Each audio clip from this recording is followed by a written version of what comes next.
Welcome to New York and join me for our special New York Auto Show coverage with some in-depth reviews and also some shorter looks just on the all-new vehicles. Let's go. This is Autogefühl with Thomas and the new Mercedes GLS, the all-new generation. Exterior and interior with two different cars here today from the New York Auto Show.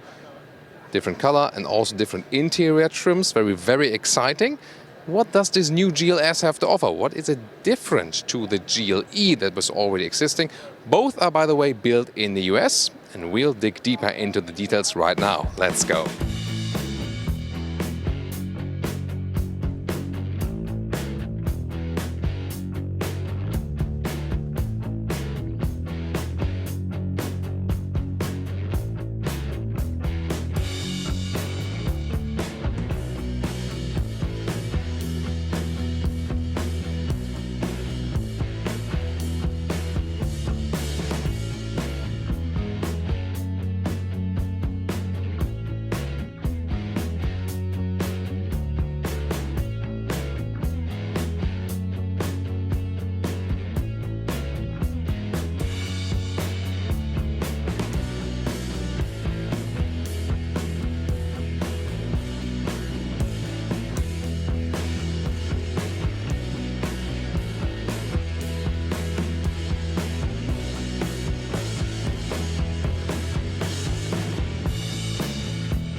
The front somewhat keeps the old styling of the predecessor model, especially with those horizontal fins right there, but it looks even a little bit stronger and higher, more upright.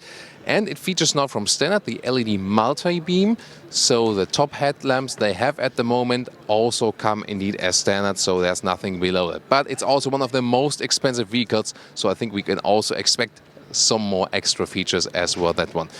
Also take a look at the other color we've shown you also in the intro. Which one do you like best from those? Of course, there will also be a little bit more screaming out colors available, but mostly this car will be sold in colors like those. Not too easy to get a clear shot here on the motor show. 5 meters 20 or 205 inches is the length. That's about 8 centimeters longer than the predecessor, or 3 inches longer than the predecessor, or 28 centimeters longer than the GLE, or 11 inches longer than the GLE. So indeed, substantially longer than the GLE sibling. And those ones here are 23-inch wheels. That's crazy, right? So I'm not sure where this is going to stop at some point. I think the silver paint here is beautiful as long as it's clean. Here also you can see the wheel arches are painted in the vehicle color. You can go for that one or also then for a black crossover look. Then the side step, this one here is also possible. You know, for getting inside it might be helpful. It also looks somewhat fancy. But then for other situations, it's maybe, you know, blocking or also catching dirt. It's again a matter of preference. Here the frames are in black right there. You see a really upright design right here. But then here, this rear here is forming some shoulders, a little bit inclining. And this is totally okay from side profile. From rear, you will soon see it looks a little bit strange. So what do you think so far about the new design? Just to give you another perspective how large this wheel is actually. And when I'm sitting so close to the suspension, let's talk about it, because it comes standard with an air suspension, of course on both axles, and optional you get this e-active body control. We've shown that in the Mercedes GLE driving review. You should check that out because that one is interesting. It's basically something that comes on top of the air suspension, and then you can lean inside the corners. That's very interesting too. You reduce the G-forces, and a little bit like a motorcycle, you know. So reducing G-force for the inside passengers. It feels a little bit weird, but also somehow cool. And it will also work for off-road use because it can basically, you know, go up and down, a little bit lowrider style, yo. and then get you out of a sand, for example. So interesting, and we also had a demonstration for that in the GLE review. Do you guys see what I mean with the design here? It's the same with the BMW X7. So the upper part here of the rear body is a little bit slimmer than the lower part, and that looks a little bit weird to me. Or am I the only one? Please your take on that in the comments. However, here in the lower area, due to the more horizontally drawn tail lamps and this new design LED, it looks more modern than the predecessor in this case. Those ones here are just beauty tips, real exhaust on the inside. And I already want to mention one of the funny new features, and that is the car wash function. So this car will come optional with the car wash function, that when you activate it, it will basically set up the car for a car wash. That means, for example, fold in the mirrors, deactivate the rain sensors for the wipers, that they don't start when being in the car wash, close all windows, close the panoramic roof. You know, when with the open panoramic roof in this car wash, that could be funny.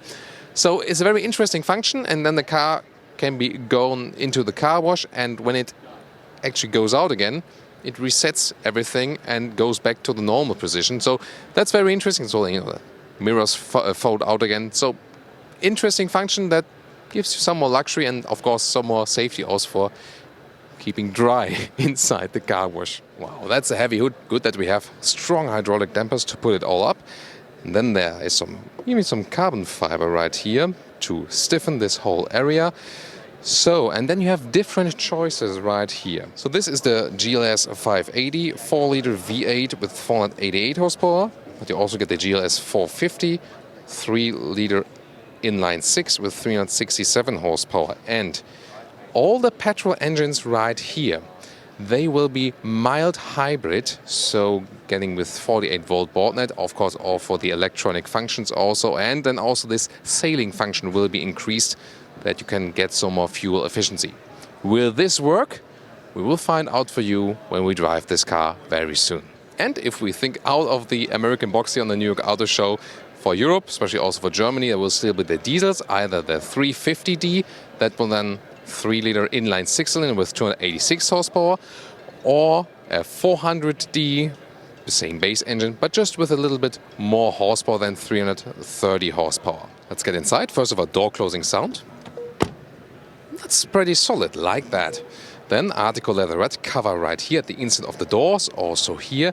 Then there's a matte wood inlet, different styles available. Together with the Burmester sound system, here in the bigger models, it delivers a very good sound quality. Also big door pockets right there.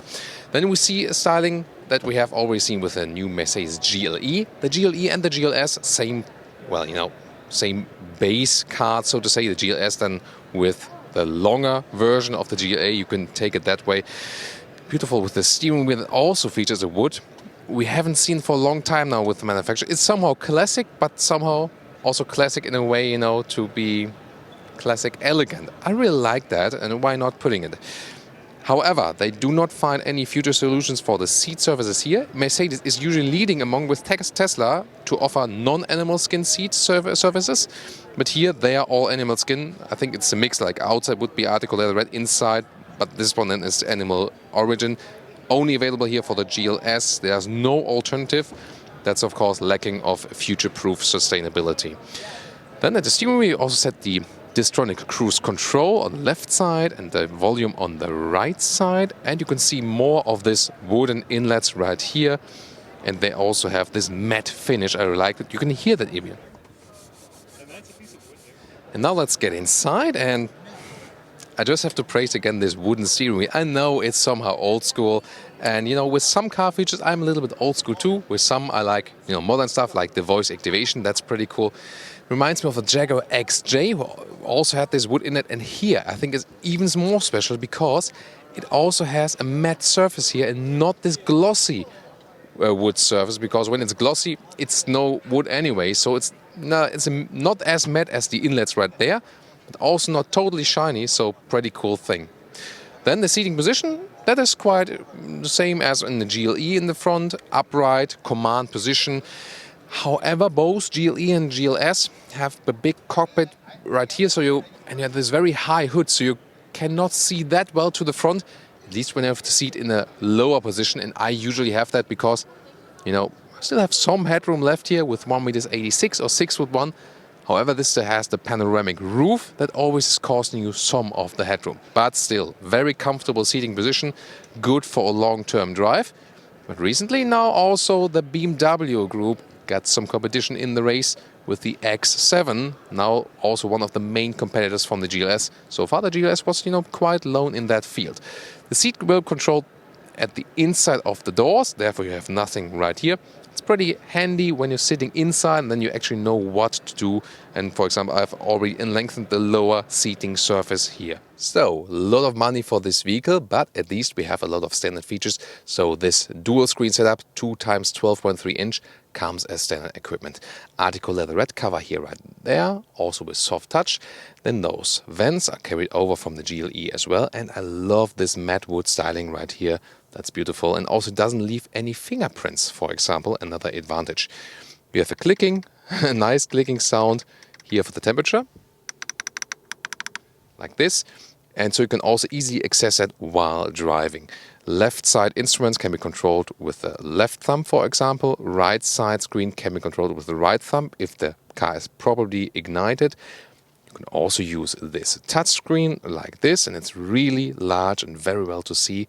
Apple CarPlay, Android Auto connection is also available right there. And you can also use this lower touchpad, so that's you can have some different themes here even for this infotainment screen, like this, or just jump back. So different redundant ways to control it, and also with the voice input, like, "Hey Mercedes, drive me to Los Angeles."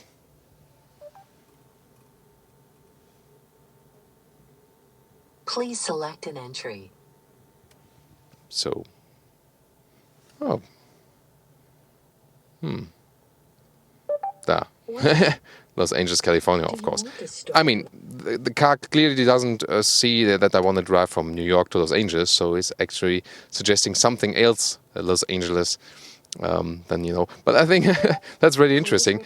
You can cancel. You can also set the temperature, by the way, with the voice input. It always depends also how the online connection is working. Hey Mercedes. Hey Mercedes. How may I help you? Set temperature to 74 degrees. I'm sorry, I can't set the temperature at the moment. So that's because the car is not powered at the moment, but you see that the voice actually was recognizing that I want to change the temperature. So again, the full use of this voice recognition system is first of all possible when everything is fully powered. That's the one thing with the key and stuff. And the second thing, when the car is also properly connected to the internet. This system here is at the moment, I think, the best on the market as for voice recognition. You can see it in our driving reviews a little bit better. And the BMW system is alongside with it at the moment at its latest stage. Then, here in the middle one, matte wood cover, you slide that open, then you have two USB-C supplies and next to adaptive cup holders. And again, this pad here, also with a separate camera button. Here you can also adjust the air suspension.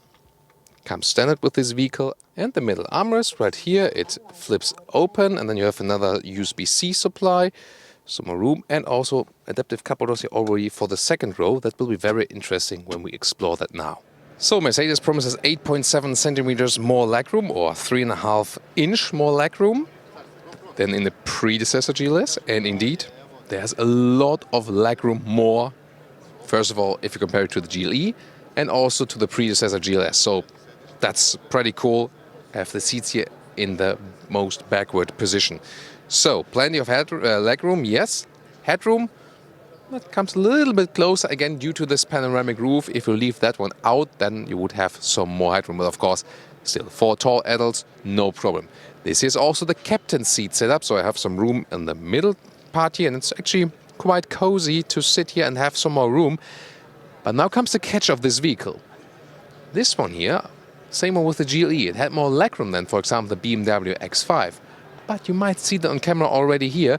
Those seats here, no matter if it's the bench or if it's the captain's seat, they fall a little bit backward. And that's not good for your pelvis position. It's not so comfortable on the long-term run. I think that's a mistake, especially with the captain seats. For example, in the X7, you know, the bench is more practical because it can fold flat. Then you have the captain's seat, for example. You cannot fold them flat. But the captain's seat in the X7, they are totally different and they are upright like a front seat. That's not the case here. This is rather a captain's seat where just the middle seat has been cut out. And that's quite disappointing, I think. We're all talking about like a very high niveau and level of comfort, yes. But if you ask for 150k in price for such a vehicle, you always have to calculate with Thomas reviewers also picking on those things.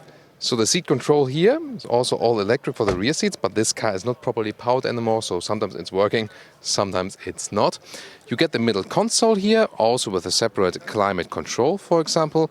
And in the lower end, right here, you have 2 more USB-C supplies and another bigger volt supply. Well, and here in the captain's seat setup,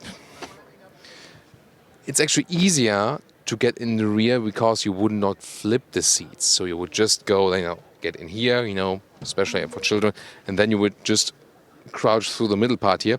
You know, with those armrests, it's a little bit, you know, tricky for adults, but for children it will be a little bit easier. You can also flip the seat right here, the captain seat. Like this, that might also help when getting in the rear. This one here is at the moment at the back part position. So when it's at the position in the rear, then you see it's really hard to get for me to the third seating row here. I cannot get it really up, so that doesn't make any sense. So it needs to be a little bit more forward or a little bit more upright. So you see, I could sit there. I could push it a little bit more forward. And then, so it does work with 6 adults in this case. So again, seat will be a little bit more forward. I could still sit there. And then it's also somewhat reasonable to sit here in the rear. Headroom is actually no problem. That does work. You also have USB-C supplies on both sides for yourself and even seat heating optional available if you like that so far. You know, it's not the most comfortable seating here in this third seating row, but at least it does work if you want to go with 6 or 7 adults with the bench setup here. So yes, that would not be possible in GLE. The GLE will also offer that option for the 7 seats, but the same as for the X5, it does not make so much sense. If you go for the third seating row, better take the GLS or the X7, then they really make sense. They also thought about ISOFIX here on the third seating row, so you can also install child seats here. If you have the possibility, of course, always use the second seating row in case of a rear crash. It's always a little bit safer, although the car is, of course, quite stiff. But, you know, just for more children's safety. However, sometimes you might be going, you know, with the car fully packed, and then it makes sense to have this flexibility. Now, what about the trunk? 83 cubic feet or 2,400 liters would be the maximum setup if you get all clear. But let's take it step by step. This one here, there's the small cover right there for the last part when the third seating row is up, so more storage underneath. And then there are electric flipping systems for those seating rows. And you can also lower the air suspension if you like so. Let's see if that works here, because at the moment it's unsure also how the cars are powered or not. In this case, let's see, to put in the head restraint first. So yeah, you have to think about that. That's live on tape. So now again with the third row right there. So right here, you can see just the third row up. That would be about 45 centimeters. Then if you put the third row down, you would have 130 centimeters. And now it's very interesting because, as I've just shown you, in this case, those captain seats can indeed be flipped. So this is also a major difference to the X7. Yes, those captain seats in the X7 were more comfortable. But those ones here have the advantage that they can still be folded flat. So this is very interesting and a different concept. And the question is, which one is the most suitable to you? And then we still have captain seats, but can flip it all the way through. And this is already 2 meters and goes even a little bit further than 2 meters. So Very interesting. It will be a little bit different also with the bench setup. We'll go over to that car very soon and show you the difference there. But yeah,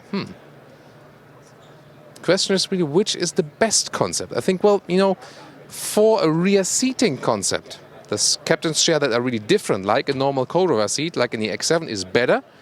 But then you have a little bit more flexibility. You don't have to make the choice between picking the bench and the captain's seats to have the choice between folding flat or not being able to fold flat. Yeah, it's surely both pro and con. This one here is the bench that goes all the way through. Sorry, this one is at the moment in a weird position and it won't go back at this moment because the car is not properly powered. Probably the battery is drained right now because people have been trying it out all over the place. What I want to tell you is that you get, for a rear seat entertainment system right here, you can get 11.6-inch tablets right here and also another 8-inch tablet, if you like, right here to have controls of all the car functions. So that is also possible. Then, you know, some tablet that is basically mirroring what's going on also in the front. Inductive charging pad here also in the rear with some more space. And with this bench, you also need some possibility to flip the seats. And for example, there's a button right over there, and then the seat here goes forward and also up a little bit to then allow the access to the rear bench via the side. So that's actually quite easy to get inside then. However, this, let's say, manual system that was in place in the previous generation, you know, with folding down then up, somehow it was a little bit easier to me, I think, than this electric solution. But of course, they want to increase the comfort. So, I mean, it's the same here when we push the bench a little bit more forward. Then I would also have some space here and people could still sit in the front.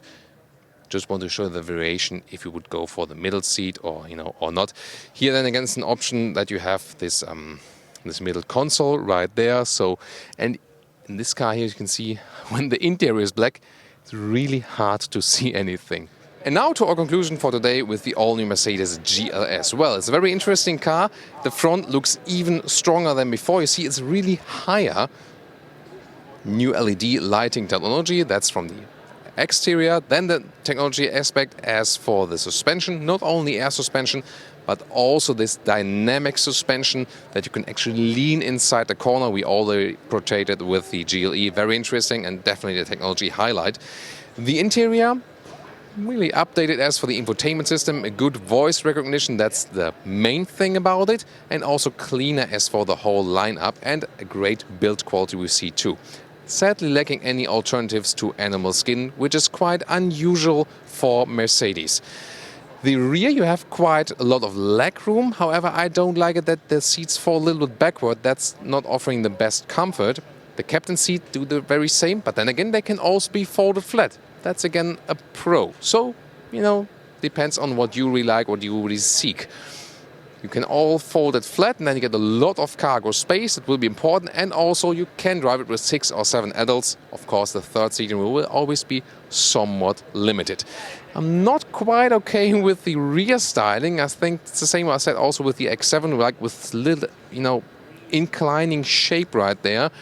I think I was a little bit more okay than with the predecessor on that one. But sometimes the cars also grow on you. Overall, I think it is suitable for the US market, especially was successful here before, but also got some new competitors now. What do you think? Also watch our driving review of the X7, and soon we will also take this one here, the new generation, out for a spin. Recently we've shown you the first piece of the Mercedes GLC facelift, and now there is the Mercedes GLC facelift as 63 AMG, so the top horsepower spec, or as the official name says, Mercedes AMG GLC 63S 4MATIC Plus. Whew.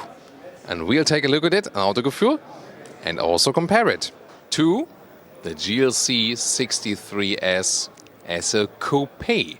Which one is hotter as the top AMG spec? The GLC SUV or the GLC coupe? Let's enjoy that together. Full HD, full screen and full length. Let's go.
With the GLC facelift, it now always gets LED from standard as a headlamps. I mean, for that price, that should be that way now. Optional, the multi-beam LED, also with better high beam function. Also, the daytime running light has been changed. Here now, the 63 and the 63S. The S model, a little bit more horsepower spec. Tell you soon more about that. So the 63 model, that gets a different front grille. You see, this is a so-called Panamericana grille with a wider lower end and those vertical fins, pretty powerful, also with a stronger air intakes here in the lower end. And they are indeed air intakes. This is open area and an additional radiator. Very massive, mid-size SUV, but surely in that AMG spec already looks a little bit bigger. The length is at 4 meters 65, 15'3" or 183 inches. And a normal GLC you would get from 17 to 19 inch wheels, AMG then 19 or 20 inch. And now with the facelift, exclusively for the AMG models, 21 inch wheels. Those ones here, wow. Really massive. Maybe even too massive, I don't know. But you always have to think about the bigger you go with the wheels, the more comfort you will lose. So I would rather tell you to go for 19 or 20 inch and not for the 21. Even if it looks good, you will lose comfort. V8 B-turbo sign right here, soon more to the engine details. This one here is the SUV shape. So we have that rather classic SUV shape right here. Still, it has the GLC some coupe style elements. And the dropping line, design dropping line, is here right below the door handles. That hasn't changed much. Some contrast here in the lower bumper right there. And of course, mainly to the wheels, the very aggressive look. And they also changed a little bit here of those fenders. I think the sporty siding suits the GLC pretty much. The GLC facelift now changed the styling of the tail lamps right there. They are in this, two single design. The AMG version not only has the badges, but also those stronger beauty exhaust tips, but the outer ones, again, just beauty. The rear ones are on the very inside, and this diffuser also for the GLC 63. On the technology side, here the 63 and also 63S, they come with a rear differential lock. That is so standard for this one to get all the power on the ground, although it already comes with all-wheel drive. And suspension, a normal GLC would also already come either with an adaptive suspension or then with an air suspension. So that's still pretty rare in the mid-size or mid-size SUV segment. And then here the GLC 63 comes with the AMG version of the air suspension, adaptive air suspension. So yes, air suspension, but a little bit stiffer. However, as we've tested that one in the GLC 43 pre-facelift, we felt it's really stiff and you didn't really feel anymore that it's an air suspension. We will test that out with the facelifted 63 as soon as we can drive it. If you can still feel here that it's an air suspension and if you can vary a little bit more between comfort and the sporty features. We'll keep you updated on that, I promise. So whereas the new facelifted 2-liter 4-cylinder petrol engines come now with a 48-volt board net and a mild hybrid system, this one here, the 4-liter bi-turbo V8, still no 48-volt support or MHEV or something. This one here also really handcrafted. This is a true AMG engine. Either with the 63 normal version, 476 horsepower, or here with the 63S, 510 horsepower, and the acceleration figures then to 100 kilometers or 62 miles an hour are either 4 seconds, or with this one here, even 3.8. And wow, that's blasting fast. And they even claim now they've just reset a new record lap on the Nürburgring Nordschleife racetrack with 7 minutes 49, making it the fastest SUV in this segment. Or they say even the fastest SUV overall. It really always depends on the definition, but that's really very, very fast for an SUV. So also driving dynamics-wise, we can expect a little bit more even than before here with the facelifted version. Now to the interior of the GLC, first of all. Nice door closing sound. Then the inside of the doors with article leatherette. Right here and there, soft touch, galvanized buttons at the window levers and a brushed aluminum style, very clean and sporty. The optional Burmester sound system also gives you good sound, but is really coast intensive. Bigger models do fit here, and you open the trunk right there with a separate button, or also at the key, or then also with the button at the trunk. New steering wheel, updated, flat bottom, Distronic controls at the steering wheel, and you have those new button fields here where you control the suspension here. That will then be a small display right there, and on the other side for the driving modes. Seats will be standard. A sports seat with separated head restraint is a little bit thicker then, and also with microfiber dynamic on the inside, article leatherette on the outside. Those ones here are the optional AMG sports seats, integrated head restraint, slimmer, stiffer, a little bit more caged in. For the racetrack maybe better, and also with optional animal skin pack. I would not pick those because they reduce the comfort, and hardly anyone will use this on Nürburgring Nordschleife that Mercedes did for testing. So rather go for the base sports seat, save money and save comfort. I'm 1.86 m or 6'1". Regular Autogefühl subscribers will know it. And here with the panoramic roof inbuilt leaves me some headroom, but not too much. The predecessor, the GLK, before the GLC was around, was a little bit more rectangular build, a little bit more roomish, besides the trunk, which is longer than the GLC. Well, you feel somewhat caged in a little bit by this cockpit. It more feels like being in a C-Class, and of course they share a lot of parts. The steering wheel can be controlled electronically, so it's the left side right there, so it's a good and cozy function. This one here also features this microfiber grip at right and left side. That's pretty cool actually. I really like it. It gives you good grip in summer and winter time. And again, I have to say, those optional sports seats are really not that comfortable. However, for adults, of course, you have way more than enough space in the front right there. You can also play with this turbine vents. They are not in the newest design, but already have the nice clicking sound. Seat control here at the inside of the doors. You can even put the lowest part here a little bit longer if you have longer legs. Well, in the reviews it's always a little bit weird, but when the door is closed, it's of course very easy to reach it. In the interior, much more has been happening, because here, well, you start still with analog gauges on the left and a smaller screen on the right, and an option you get all digital gauges, 12.3 inch and 10.25 inch big screen. And both, if you go smaller or bigger screen on the right side, central infotainment screen, they all come now with the MBUX. And if you have here the 63, this is the setup you get, then you already get the optional setup as you see it right here now. And I think, well, if you spend so much money for a 63 or 63S, that's also an understandable decision. This one also features a new voice input. We've tested it a couple of times now, for example, for GPS or temperature input or so. But you can still change it here. And it's also a touch screen, so yeah, very well deserved for this car to get this new input. You can also change some information from while driving, when the engine is on. Phone connection, Bluetooth, Android Auto or Apple CarPlay, both is possible. And the navigation is actually quite nice to use.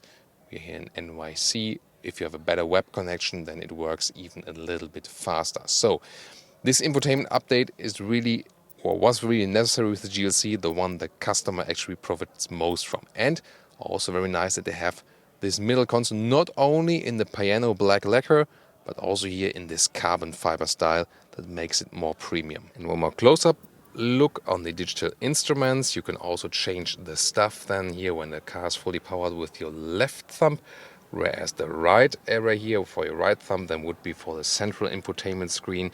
Again, for example, for browsing in the map or also for changing through the whole main menu. Other than that, here again the manual climate unit, easy to control by driving, and you still also have those hotkeys. I found them very useful, that you can always access the map, for example, and click on this Navigate button. Also here, this one opens for adaptive cup holders, USB-C device now, and inductive charging pad. And if you don't want to use a touchscreen right there, you can also use touchpad. Go back with those hotkeys. Then those driving modes, really important for the AMG model, because especially the air suspension will adapt it. And oh, wow. The exhaust button to give it even more tune with a special exhaust valve if you don't like your neighbors so much. Brom brom. And the middle armrest flips up like this, and now also with USB supplies right there. No problems to sit here with 4 tall adults in the GLC. Also headroom-wise, no problem even if you have the panoramic roof installed. It's also interesting to compare that with the GLC Coupé because that one has the falling roofline. And you can see that those doors, they do not open that wide, especially in the rear. So if you think about a family trying to install child seats here, by the way, ISOFIX at the outside of the seats each, that is maybe then a little bit tricky.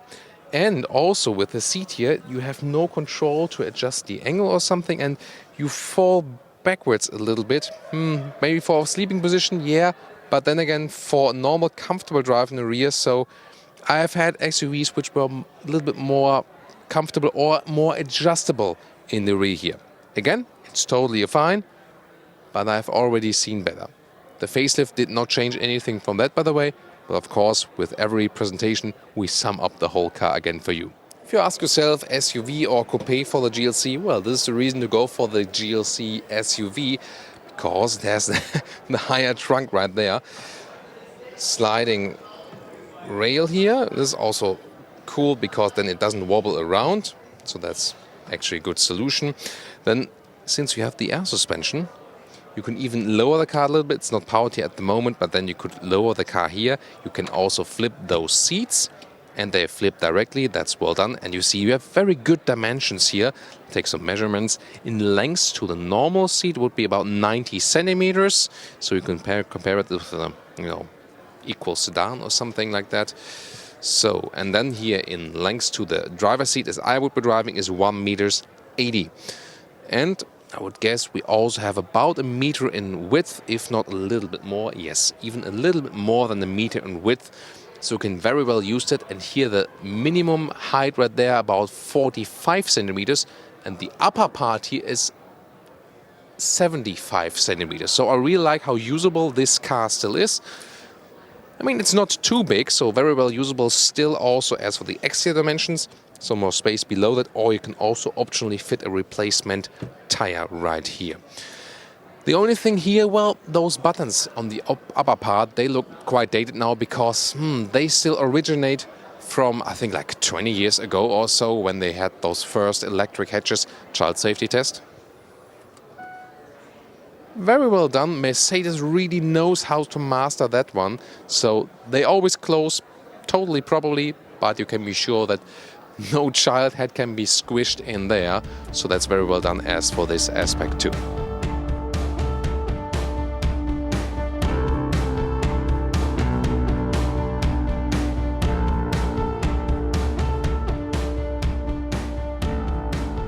The front of the GLC Coupé has been facelifted the same as for the SUV version. Headlamps start with LED now, standard, then optional the multi-beam LED, new signature, the special AMG grille.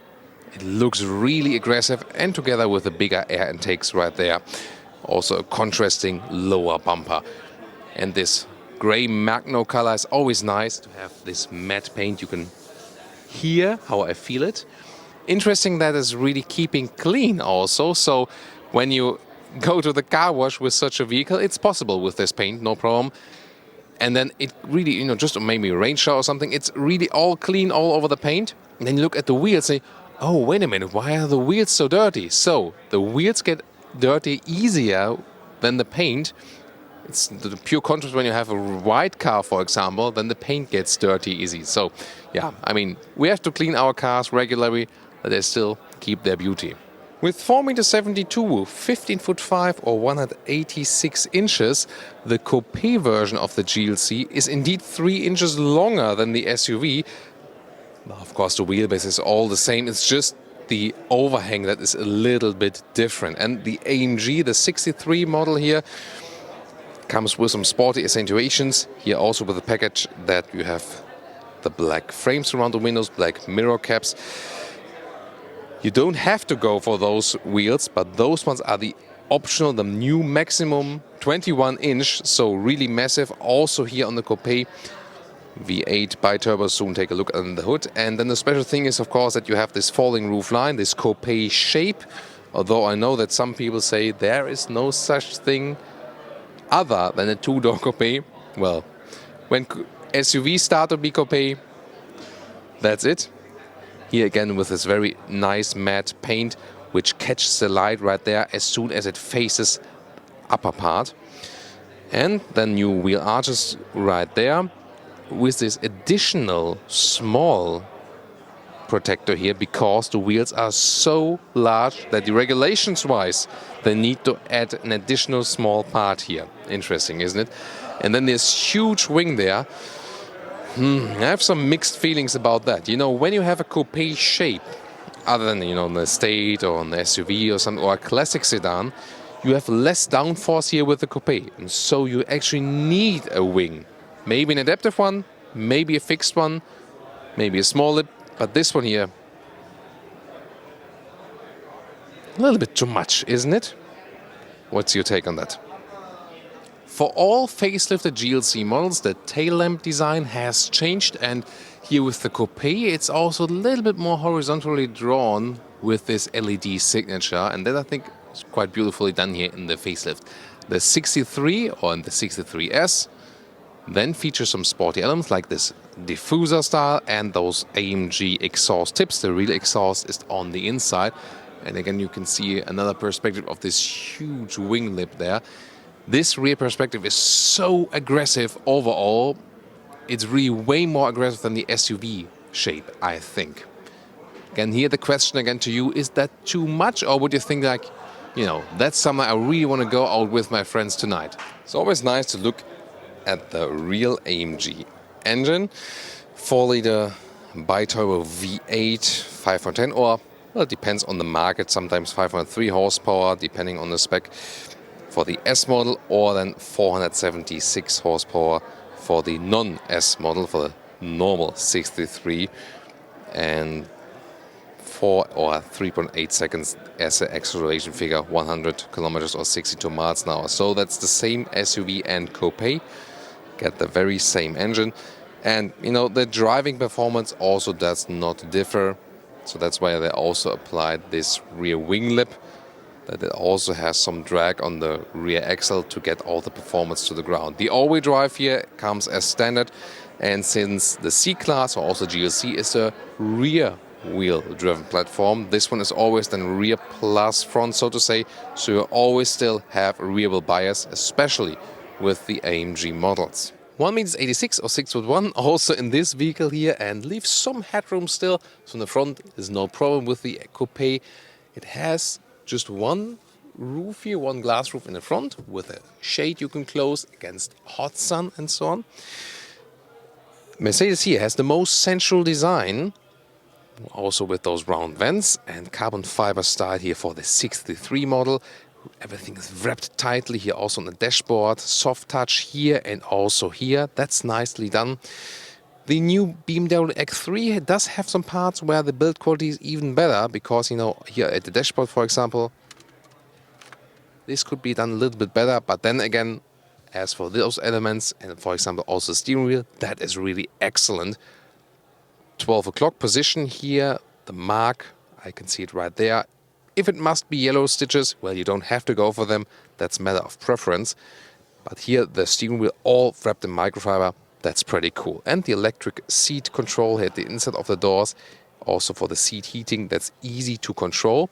Well, you see, it is a very sporty cockpit. You feel somewhat caged in both SUV and in the coupe. So to me, sometimes I wish I would have a little bit more room. Then again, if you want a very sporty interior, even in the base 63, that's what you get. Those ones are the optional sport seats with the integrated head restraints. You don't have to go for them. The base sport seats will also do just fine. Come standard with this model here with separated head restraint, give you a little bit more room to move around.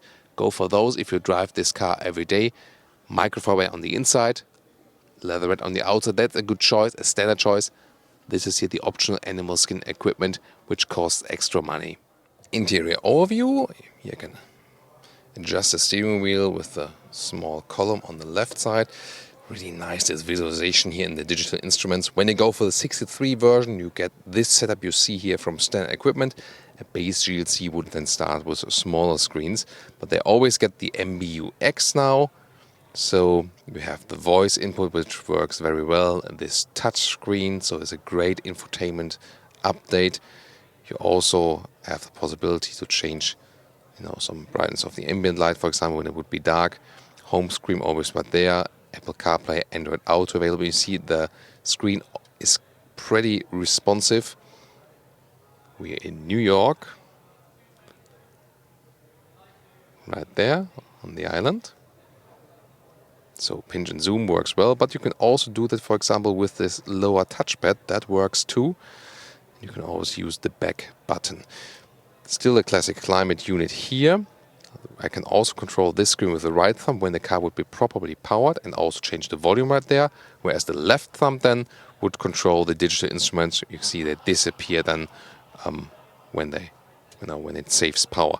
Lower end also with some inductive charging pad, USB-C supply and adaptive cup holders.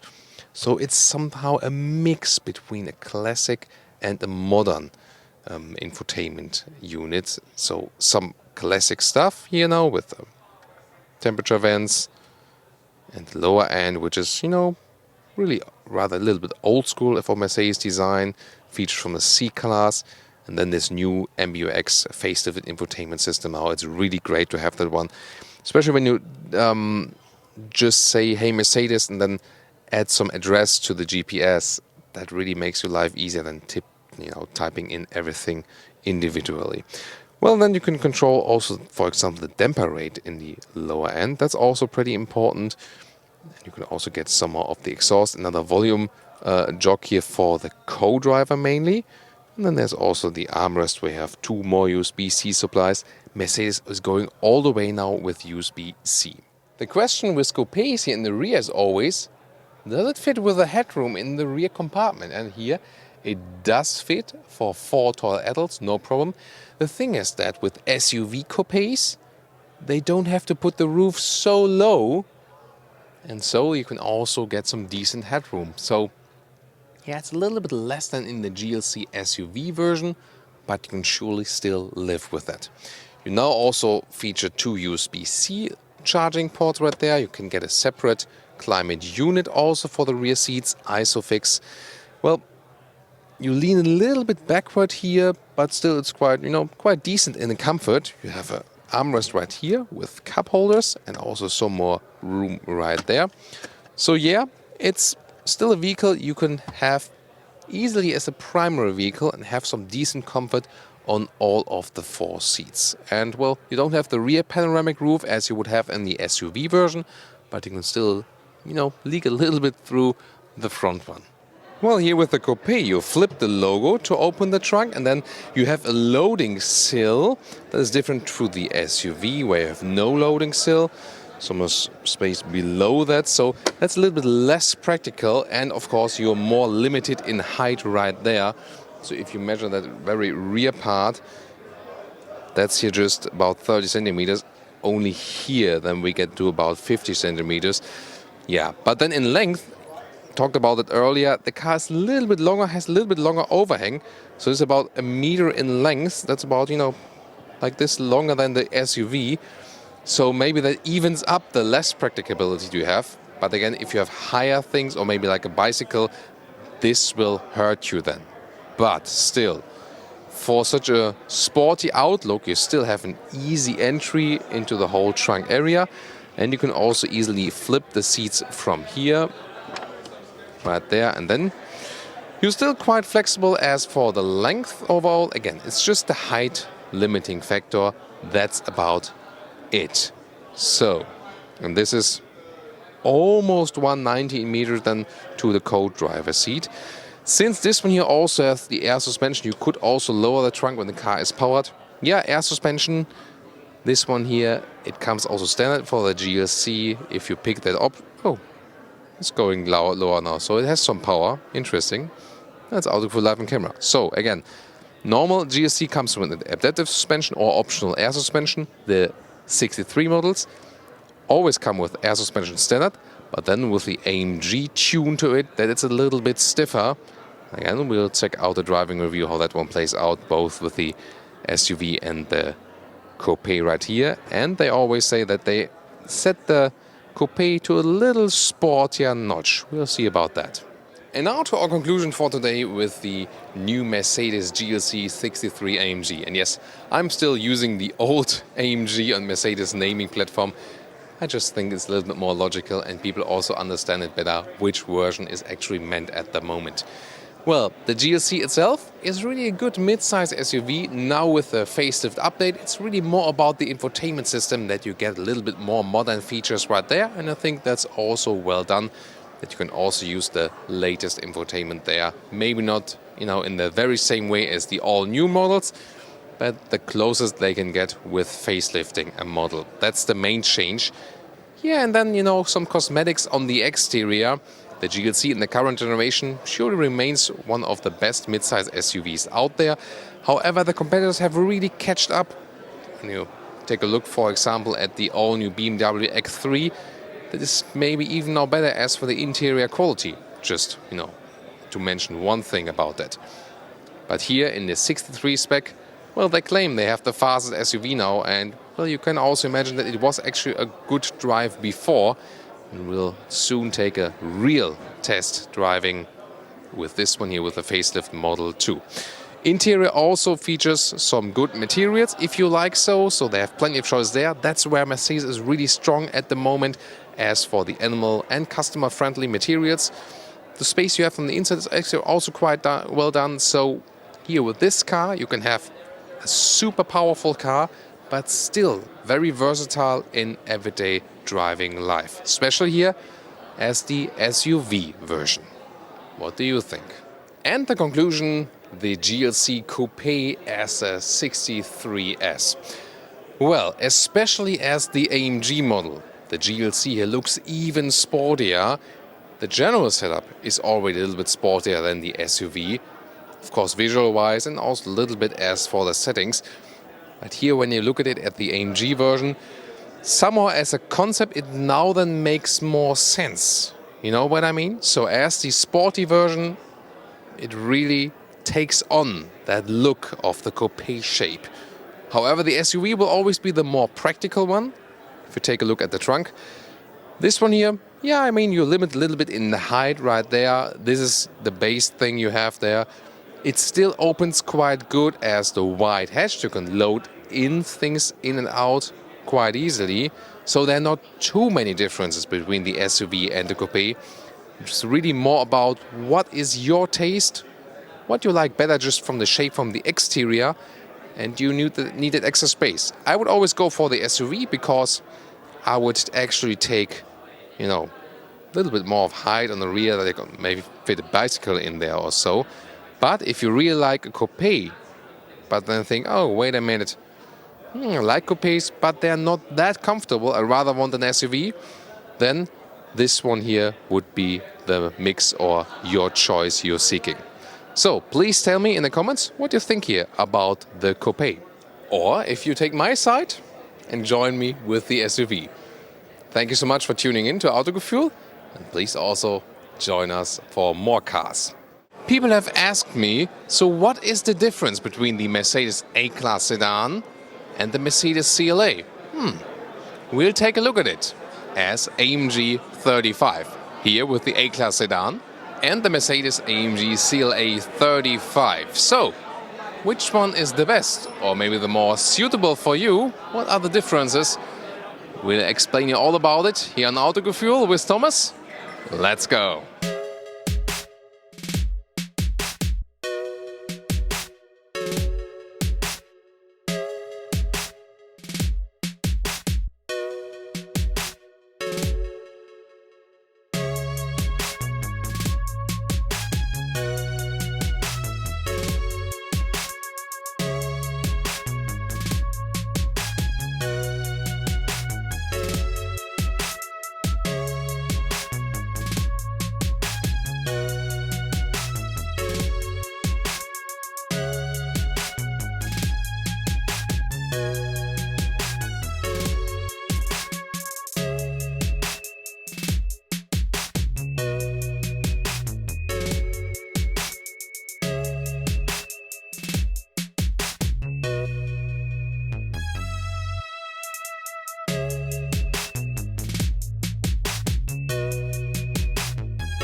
The new A-Class generation features a very modern daytime running light.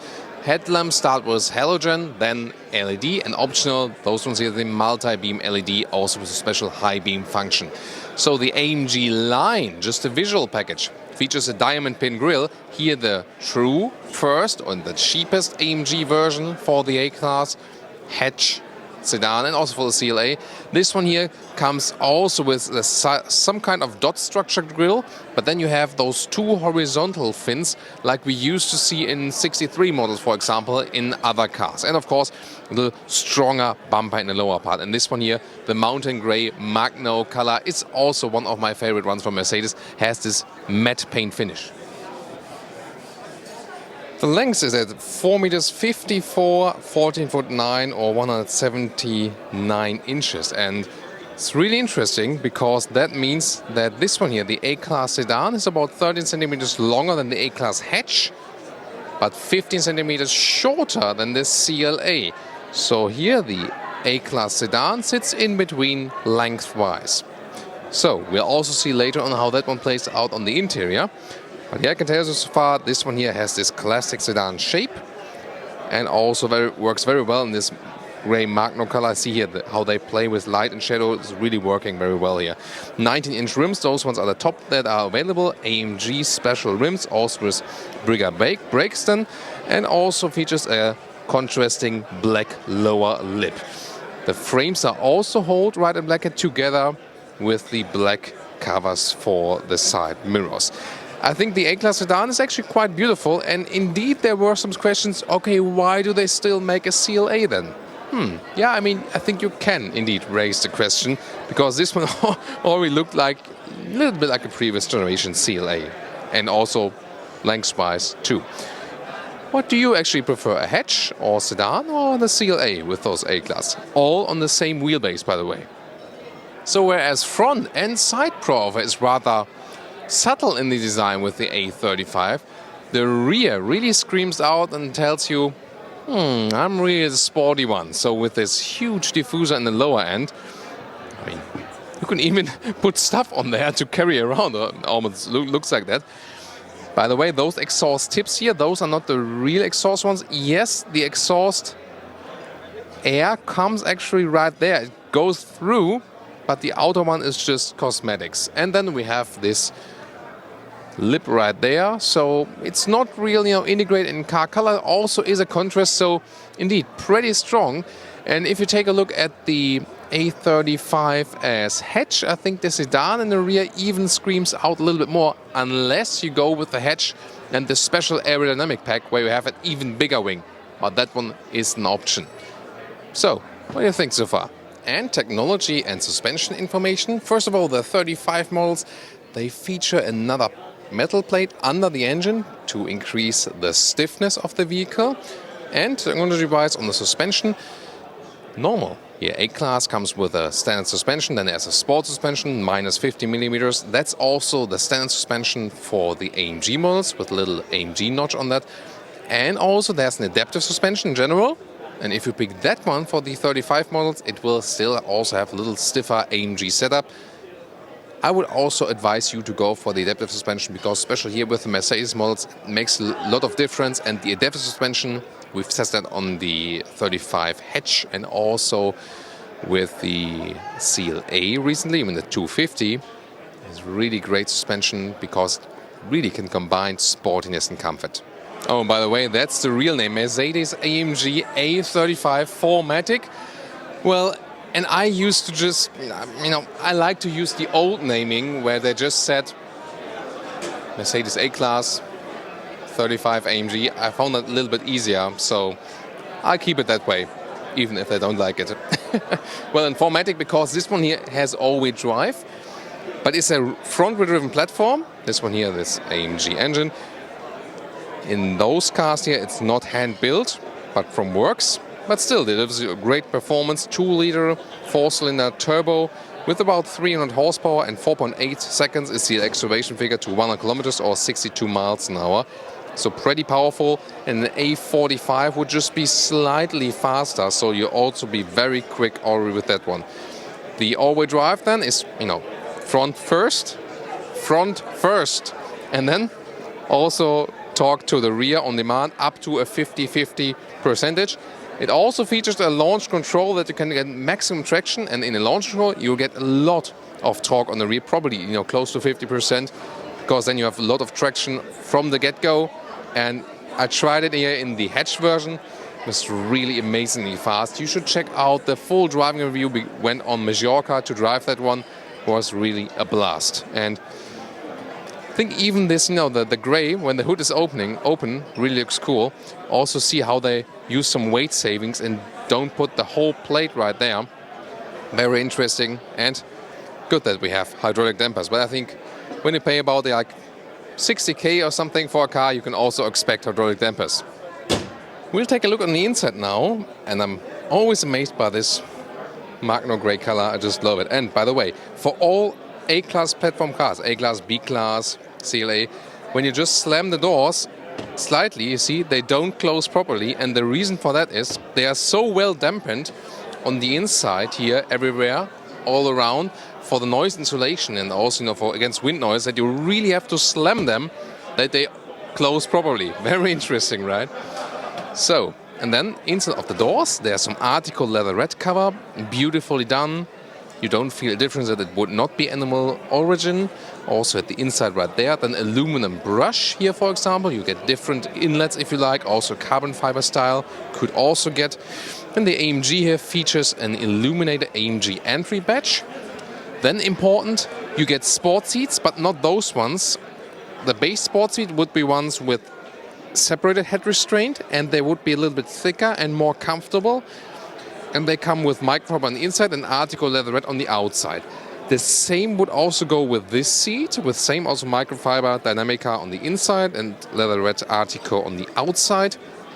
But those ones here then are the optional sport seats with integrated head restraint, so basically the Super Sports AMG seats.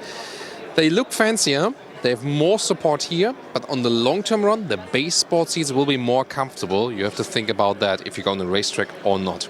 AMG steering wheel, this one is also completely new.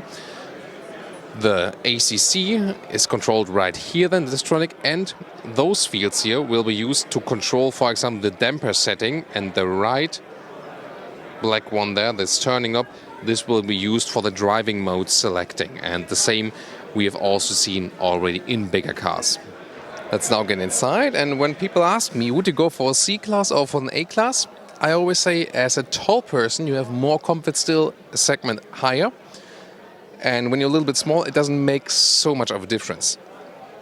I'm 1m86 or 6'1". That hardly leaves me any headroom when you have the panoramic roof installed here as it is here at the moment. If you want a little bit more head clearance, then leave out the panoramic roof. The steering wheel is actually quite massive for this small vehicle, and also a little bit overloaded with all of the elements. You'll soon all see that. Then it can be switched around here in height and also in reach. That's a nice, smooth process. Well, and then again, those AMG sport seats, they are definitely sportier than the base sport seats. So, yeah, I think they are definitely less comfortable than the base sport seats would be. And here, electric control is never right here. It's always at the inside of the doors. I think it's definitely also a nice solution. Then you can also switch all angles you want to have with a 3-seat memory, by the way. Now the interior overview. Here, soft touch at the top dashboard. Then you got in the 35 those AMG inlets. And then this one here also soft touch and with this dot structure. I wonder how that is, how you're able to clean that later on. We'll see about that. Turbine vents and then a lot of black piano lacquer being used. I think they could have used less in this case. 7-inch, it starts on the left side, an optional 10.25. This one always as it is right here. And then you have one element that almost goes through visually. So 2 times 10.25 inch. That is the maximum setup, and we'll soon go to details of those. This is touch, yes, but you can also control it via the lower pad, both possible, and also right thumb here to control the main screen. However, the car needs to be fully powered for that. It's not here on the motor show at the moment. So right thumb for the right screen, and you would use then the left thumb for the left screen to control those instruments. And here on the steering wheel, when it's properly powered, then you would see the driving mode selector right here on the right side, for example. And that you can also browse through the sports mode, where then the RPMs will turn up higher and so on.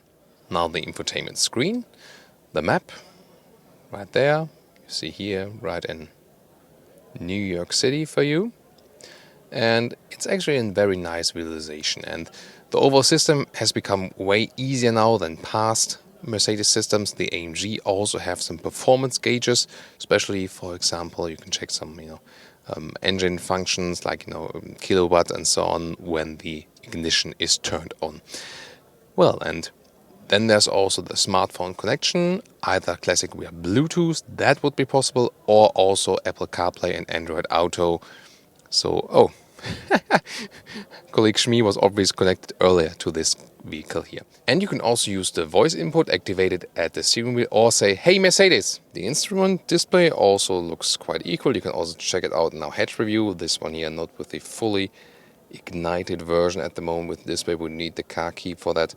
But it's actually also a very nice and clear display. Also, this car features the head-up display. Then you will have the information right in your line of sight. This is the hole where the projector sits. Climate unit is still manual, so you can also very well adjust it while driving. And in the lower middle console, USB-C device next to cup holders. And they can also be somewhat adaptive. And if you don't want to use a touch, you can also use this pad here and go back, or also write an address or something. But usually you would use the voice input. That again works very well when you're standing outside with the vehicle. Then here, the middle console, opening on the armrest with another USB-C port. Let's now get in the rear, and since in the new A-Class generation they have put the wheelbase a little bit longer, you can now also sit in the rear as a tall adult. It's of course not ample of space, it's not the longest vehicle, and this might be also one of the very rare cases where those optional sport seats actually leave you a little bit more legroom. Usually we have the case that when you pick the optional sport seats, you have less legroom because the seats are thicker. Here they are thinner, and those sport seats you usually also drive with, a little bit higher angle of the seats. So in this case, it looks like I would have more legroom now with those optional sport seats, at least one advantage of them.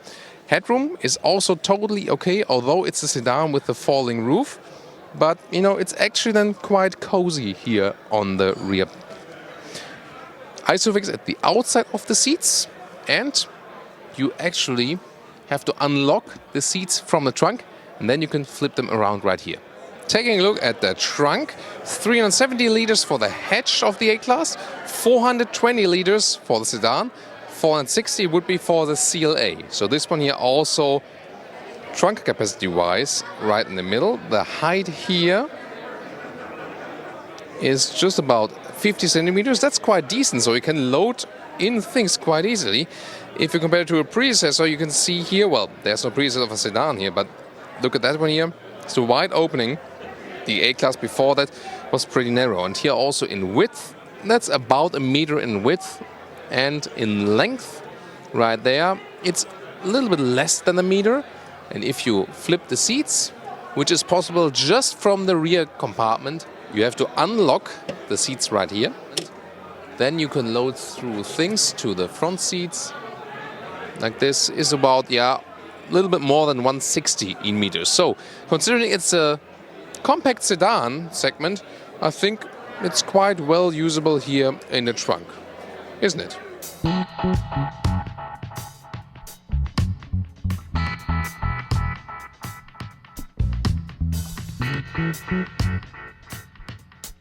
In the front here of the CLA 35, we can see this special AMG grille, and it is somewhat similar than the one we see at the Sedan 35 version. AMG badge, 2 horizontal fins, and this dot structure. However, also here the AMG line features a diamond pin grille. Then also horizontal fins right there. The CLA looks, of course, quite aggressive also. Although it's just a compact vehicle, well, platform-wise, but length-wise, it's a little bit different. Soon tell you more about that. Headlamp starts still with halogen, optional LED, and then optional LED multi-beam as we see it right here. And the CLA, if you compare it to the Sedan, has a little bit wider daytime running light right here, Overall, 5 centimeters wider, also in the track, if you compare it to the predecessor CLA. The length is 4 meters 69, 15 foot 4, or 184 inches, and that's about 5 centimeters longer than the predecessor CLA. And this was also then the same length as the Mercedes C-Class. So also very interesting that this one is still the A-Class platform, but in length already as long as the C-Class, which would be a segment above that. 16 to 19 inch wheels overall available, 18 inch standard with the AMG model. And those ones here, the optional 19 inch wheels with a dual color scheme. Pretty impressive and also very contrasting to this yellow color here. You can also get black frames around the windows and black mirror caps if you go for this package. Here it is rather the bright one, and I think it also fits to the yellow color too. So the side silhouette is the special thing about the CLA because it has this coupe shape. However, it's indeed not that different to the new A-Class sedan, I think. It's a little bit sleeker as for the roofline here, and of course, since it's longer, it's also somewhat more stretched. Suspensions here, it's basically the same as for all the A-Class models or the A-Class platform models. You get the standard suspension and you get the sport suspension, which is 50 millimeters lower.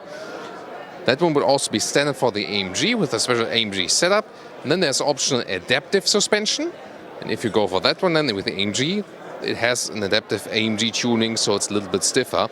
I would advise to rather stick with the base suspension or then always go with the adaptive one, because the sports one is actually quite stiff unless you really exactly want that. With the adaptive suspension, you at least have some more variation that you can choose between the comfort and the sport mode depending on the situation. Take a look here at the rear. The CLA has very stretched tail lamps. However, if you consider the predecessor was more central in its lines, was more, like swinging lines, roundish. This one here is actually, let's say, not that sensual dramatic if you compare it to the predecessor. But maybe it will appeal more a mass audience then? I don't know. Well, it has a longer overhang here. Wheelbase is just the same as with all of the A-Class models. And then the exhaust tips here, just beauty. The inside, you can find the reed exhaust. Then a massive diffuser right here at the lower end. Again, very big contrast, especially to this yellow color. Of course, there are also other colors available if you like. And integrated wing lip here. I think that's also really elegant if it's in the same vehicle color. The 35 models here in this compact segment by Mercedes, they all feature the same engine, a 2-liter 4-cylinder turbo petrol engine with just over 300 horsepower in 4.8 seconds to 100 kilometers or 62 miles an hour. Again, the same for the A35 hatch and also the A35 sedan. Well, they use it in all of their compact models, and it's really enough if you say, oh, where's the 45? Yes, it will also be coming, but this one here, as I've driven it in a hatch, is totally fine, I can tell you. And it will be the same engine, just with a little bit more horsepower tuned, so you can also just stay with that one. And all-wheel drive, by the way, also 50% fit front and rear, this would be the maximum setup. Of course, you can get more traction to the ground. And now I welcome you to the interior of the CLA 35, and it's really interesting. In the front you have some AMG styling here, also there's turbine vents, and it looks pretty much the same as in the A35 hatch or in the sedan. And then about those seats, the base one would be normal sport seats with separated head restraints, and they come with dynamic microfiber on the inside and article leather on the outside. And then option you can get those here, the super sport seats with integrated head restraints. Well, they look quite fancy, they're a little bit less comfortable. And you can see they're also available with a full Artico setup. So indeed, this one here, the bright white Artico leatherette on the inside and then black on the outside. And it feels so great. It's, very soft to touch. And it was very funny because recently I also had some discussions with design designers and also engineers, and they could sometimes even not differentiate themselves and really had to look it up which one it really is. And also at the inside of the doors and here of the seats, this is really all leatherette, so very animal friendly, and it's also actually good for the customer. Interior overview, here again you see this structure right there. Then a lot of piano lacquer is also being used. Manual climate unit here at the lower part. The whole stuff, the whole unit can be shaken a little bit here. That's not too good, but the buttons itself, they have a nice clicking sound. And also when you use those, from open to close, also nicely done, and how you can operate them. When we would put the ignition all on, we could also use the new MBUX voice function, but we don't have the key for the car here at the moment. Therefore, I'd rather show you a little bit overview here with, zoom in and out. Other than that, I use the GPS command all over voice activation now and not anymore with the classic input. Either touch or you use the touch pad in the lower part. There you can also browse in the infotainment system. Apple CarPlay, Android Auto are available when you have this smartphone connection right there. Here, Android Auto via USB, or Apple CarPlay also via USB, or right thumb here for the right screen to use. That would work. Volume knob here and the left side on the steering wheel for the main instruments unit. The steering wheel can be adjusted in reach and height right there, and I must say it's really a little bit thick for this car. It really rather fits to a C63, or even, the E class also has the same AMG steering wheel, I think. So maybe a little bit too far dimensioned for this very car. What do you think? You always control the seats from the inside of the doors, driver and co-driver. That's actually a quite nice function. And then over here, some more close-ups of the air vents. In the lower part, you slide open the front middle console right there. You can have optional inductive charging pad next to another USB-C supply. Cup holders also adaptive when you press this button right there. Then this pad close-up camera button if you have the optional camera system. This will be the driving selector where you can pick the driving modes, but you can also do that here in the AMG models right here at the steering wheel with this new one, but I don't like them so much. They don't fit to the rest of the quality of the car, I think. And then this pad is just, just to put your hand on it while you control something.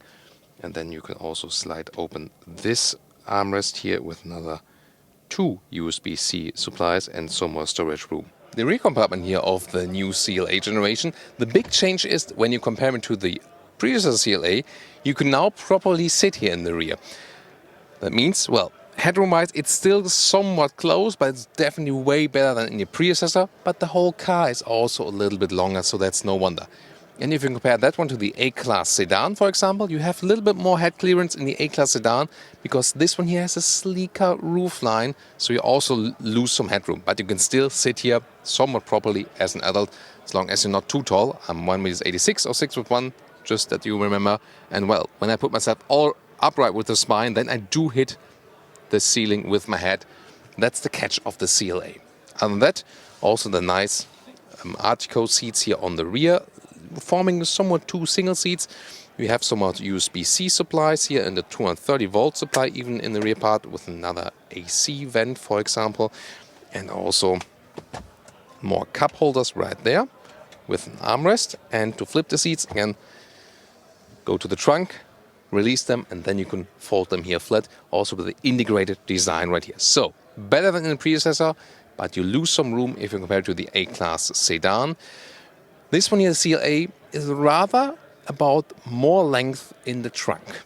Flip the logo here to access the trunk, and with 460 liters of boot capacity, this one here is the biggest boot of the A-Class sedan. And the CLA here, CLA is the biggest one because it's also the longest car. And I can show that right here because the trunk length is here at almost 1 meters and 10. So a couple of centimeters longer than the A-Class sedan. And if we flip the seats, we have to unlock them right here. I can show that on one side, right here. And then we can, seatbelt is holding it tight. There we are. So, and then we can load through longer things. Of course, the trunk length is, you can really profit from that. So, and here we go, right there. There we go, and that is 180 in centimeters. I think we had about 160 with the A-Class sedan. So you can very well use it, and again, almost like with the C-Class sedan. Question is really, the CLA is still this design focus. That would be the main argument to go for that. And now to our conclusion for today, Mercedes A-Class 35 AMG as a sedan. Well, you might ask yourself, is that already a true AMG? And we have driven the hatch as a 35. It's the same engine right here, and we could say, yes, it's definitely a true AMG because it has abundance of power already. It's actually light and agile to drive, especially here in the A-Class. And I mean, sporty AMG cars, they're supposed to be sporty. And those ones here, the small ones on the A-Class platform, you can really see that they're probably even sportier than their bigger ones, the bigger siblings in the model lineup. Yeah, they have the bigger engines, V6 or the inline 6, and then also the V8 and so on, at least so far. But here you got the compact measurements, and so you're more light and agile, and that's really feels also cool in driving. Of course, we'll do a full driving review of this one very soon.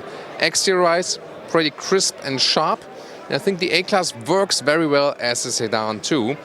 On the interior, good is that they have a lot of different seat surface alternatives to animal skin. So they're also very sustainable on the inside and also customer and animal friendly both at the same time. So great choice you have there.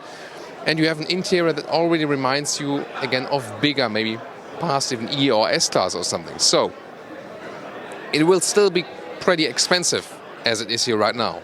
But if you compare it to other AMG models, this will be probably the best price performance you can get. What's your take on that? Please leave it in the comments. And now to the conclusion of the CLA 35.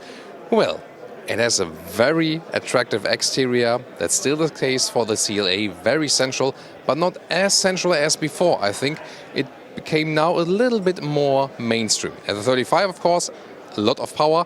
It will be very expensive, yes, but also the cheapest still of the AMG models. And we recently drove the CLA here as a normal petrol engine, so not the AMG version, but that one already was quite powerful, the 250, the CLA 250. Tune into that driving review, and it was a great drive, so silent on the interior, but still suspension also a great balance. So I would also go for the adaptive suspension if I would go for the AMG model, a good option to pick too.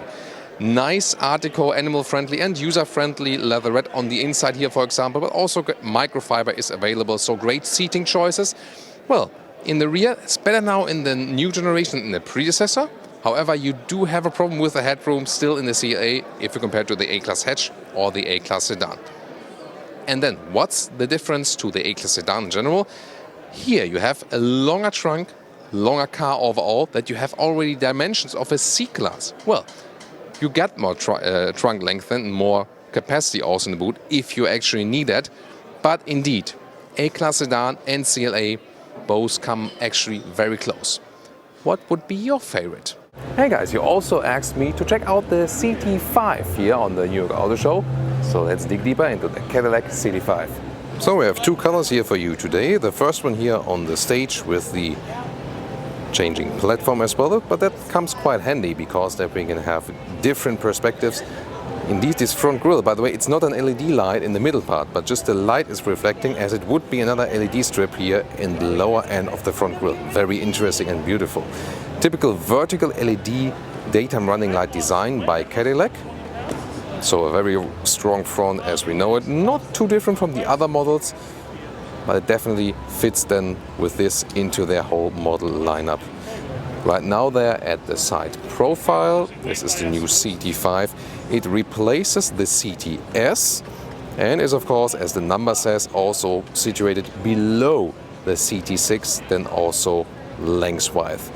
You can find a lot of Cadillac videos here also on Autogefühl. If you just use YouTube search Autogefühl Cadillac, then you'll find a lot of full reviews. So there it is. You can see the sunroof is at the moment a little bit open. Not sure if you could see it here on camera, but a special thing here for the CT5 is actually there at the rear. So it has a sleek falling roofline, a little bit fastback style, I have to say. Look at that. This is very special there. This chrome drop, so to say, you can say. And well, I think we have to get used to it first, so that's the first time they use it. Try to be a little bit more daring. Also those new LED tail lamps. Look at that. This signature, that's quite unusual, also with a vertical signature, but then there goes another horizontal strip right there, right to the CT5 logo. In the lower end, it looks like massive exhaust, but those are just fake beauty tips, by the way.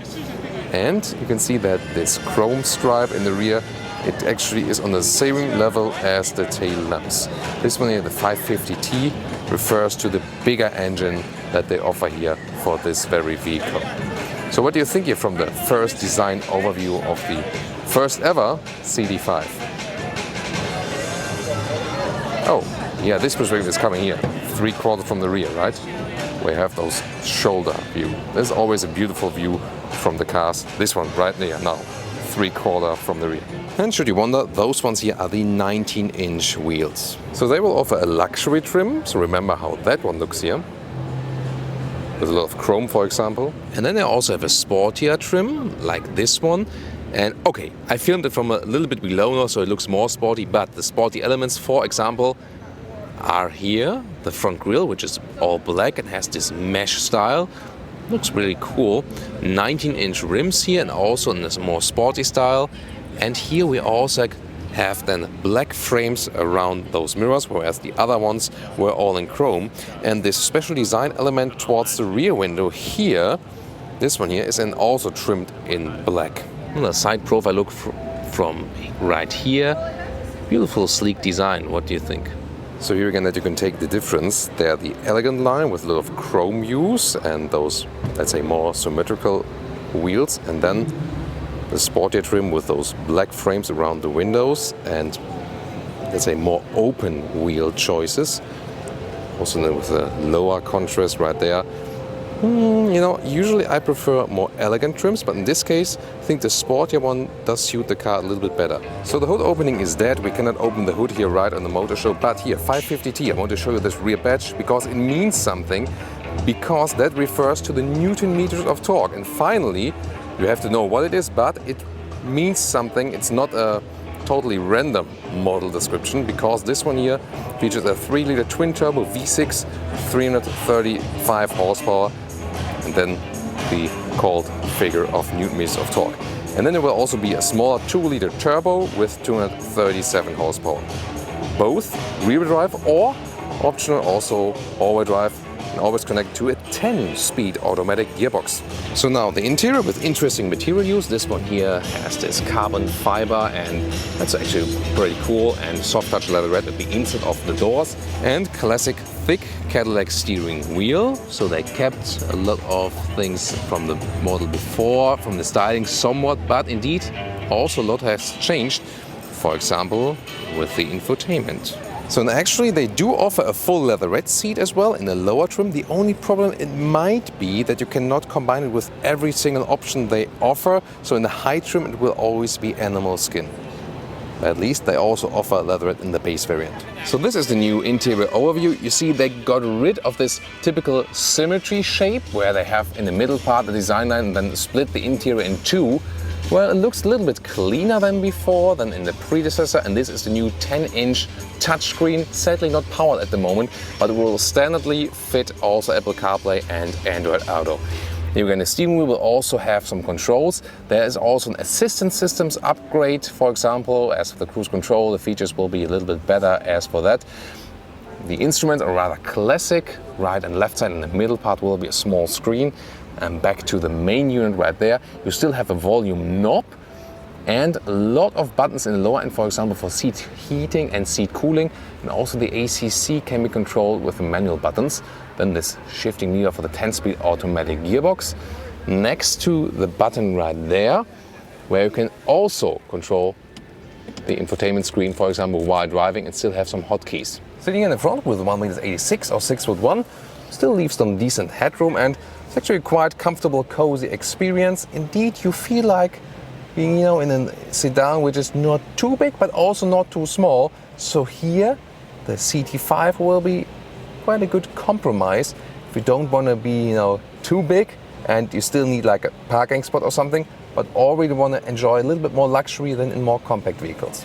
Head-up display is also available, and then you can also activate it or change it a little bit, like with the height and so on the left side of the steering wheel. This is also an inductive charging platform for your smartphone and some cup holders right there, but they are not adaptive. And the middle armrest flips out like this. Sorry, it's a little bit dark right there, but then you can see two more USB supplies, one USB-C and an older USB, so you still have the choice. The door handles are, by the way, very interesting, so they don't come really out.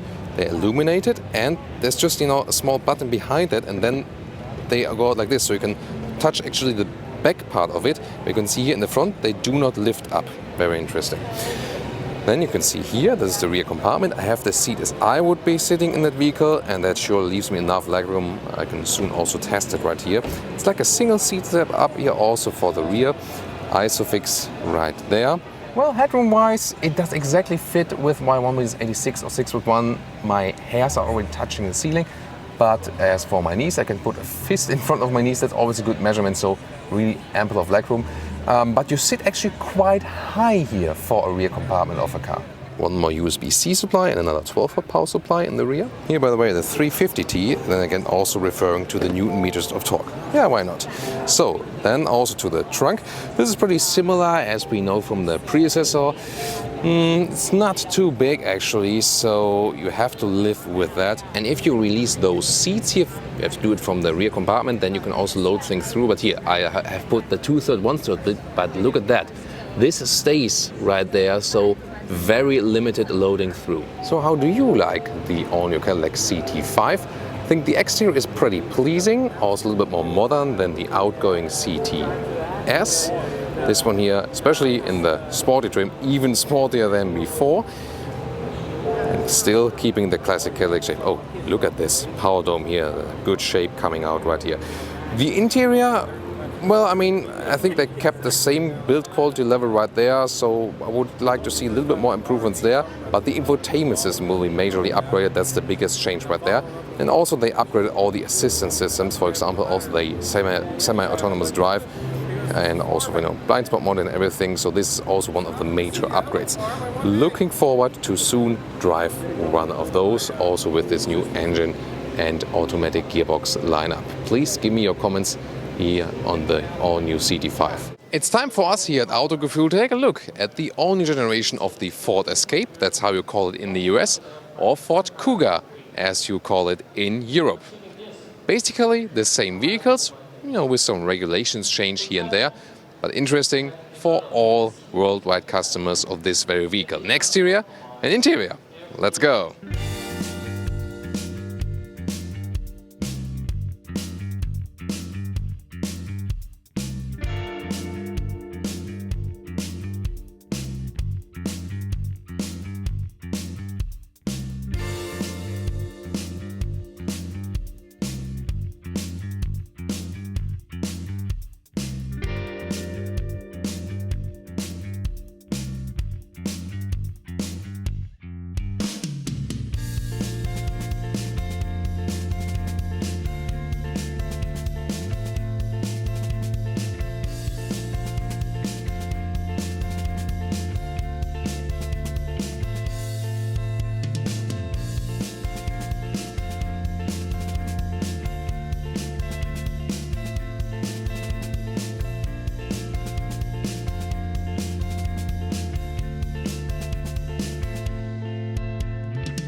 In the front, Ford says they have their inspirations from their sports vehicles. Therefore, they have this big fishbowl grille, which is placed on the lower end, also with a sporty style. Now you also can get LED headlamps. So indeed, it looks a little bit sleeker, roundish. It kind of reminds me of the Tesla design, doesn't it? What's your take on that? 4 meters 60 or 181 inches is the length of the new Escape or the new Kuga. That's about 8 centimeters more in length or 3 inches more in length. It sits on a new platform.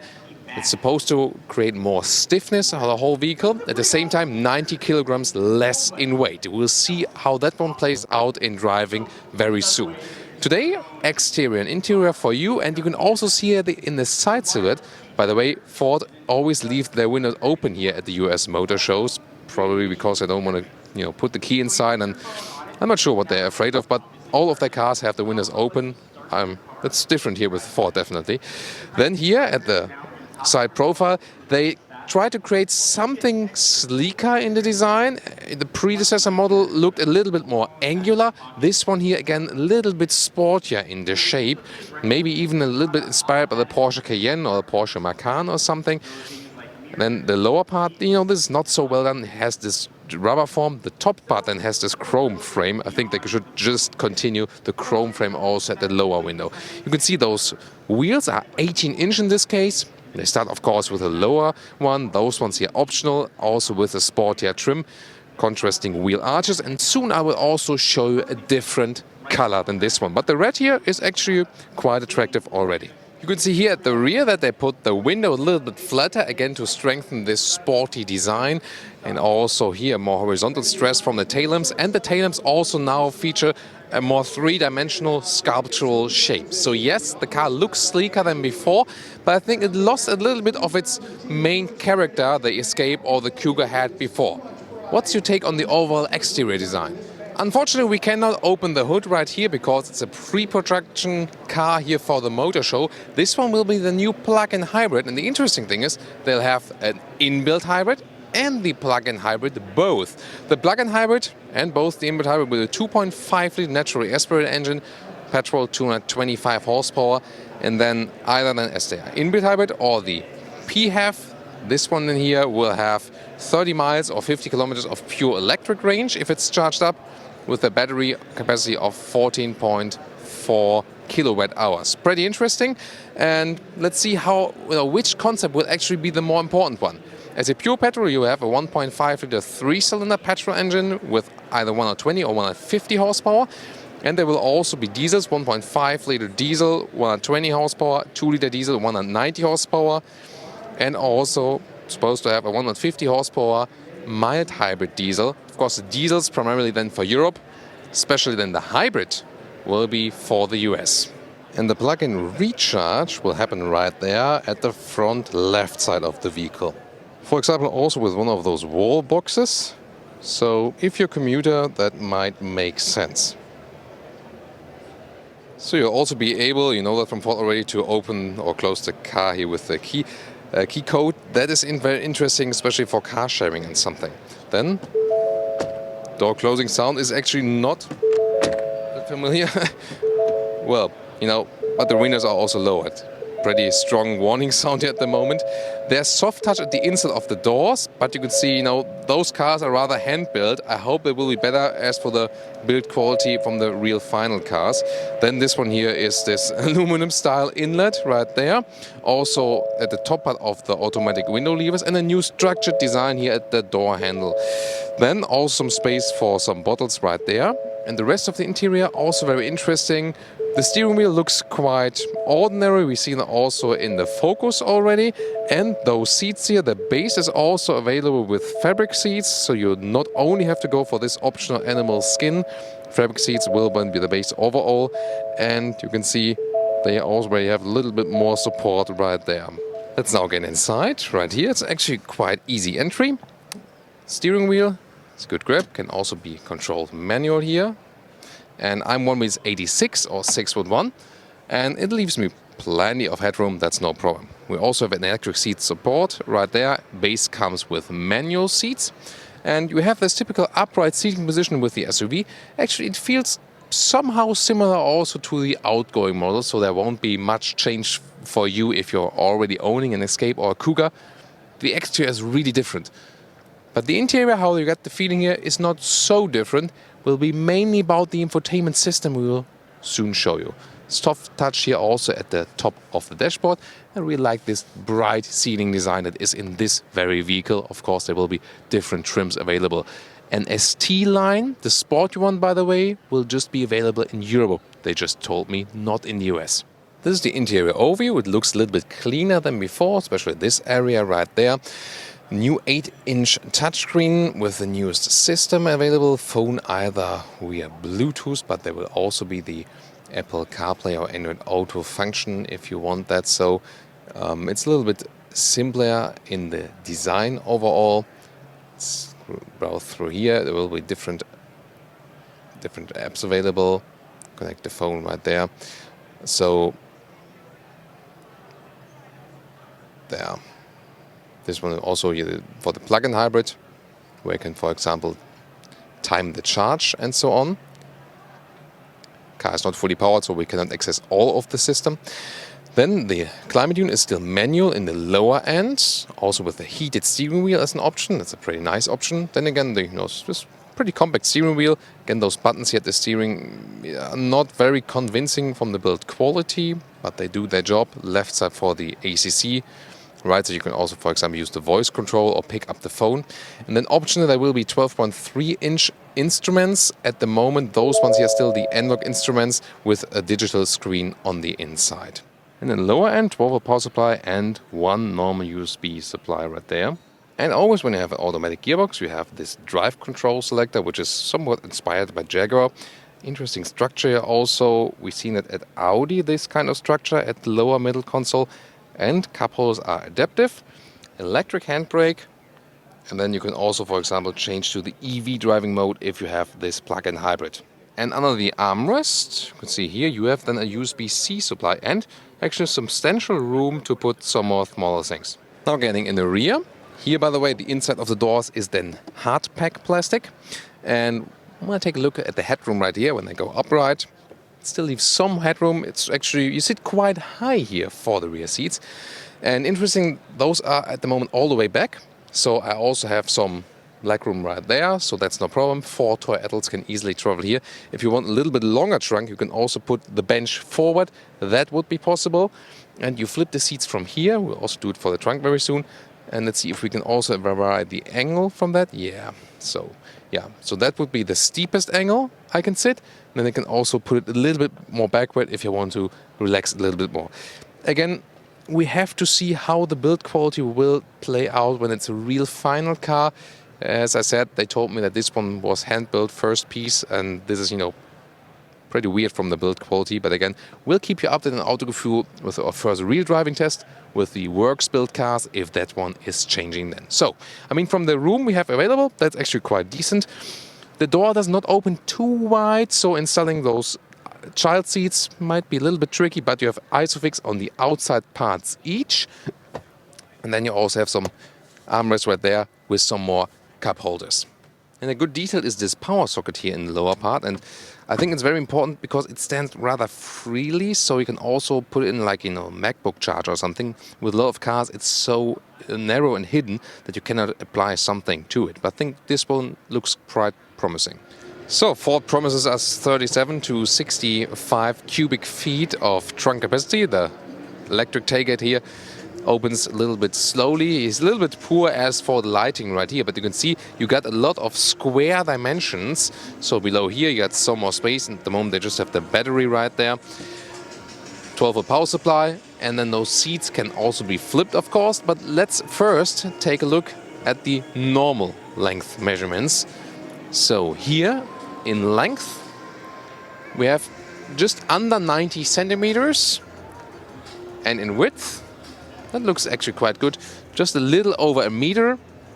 Height here you lose, of course, at the rear end here 43 centimeters, and then you go up right there, and that's then about 75 centimeters. You can see here this cover here, it raises up automatically alongside with trunk. And well, you do not have any special latches here to flip the seats directly, so that's a little bit of a pity. So you have to go around then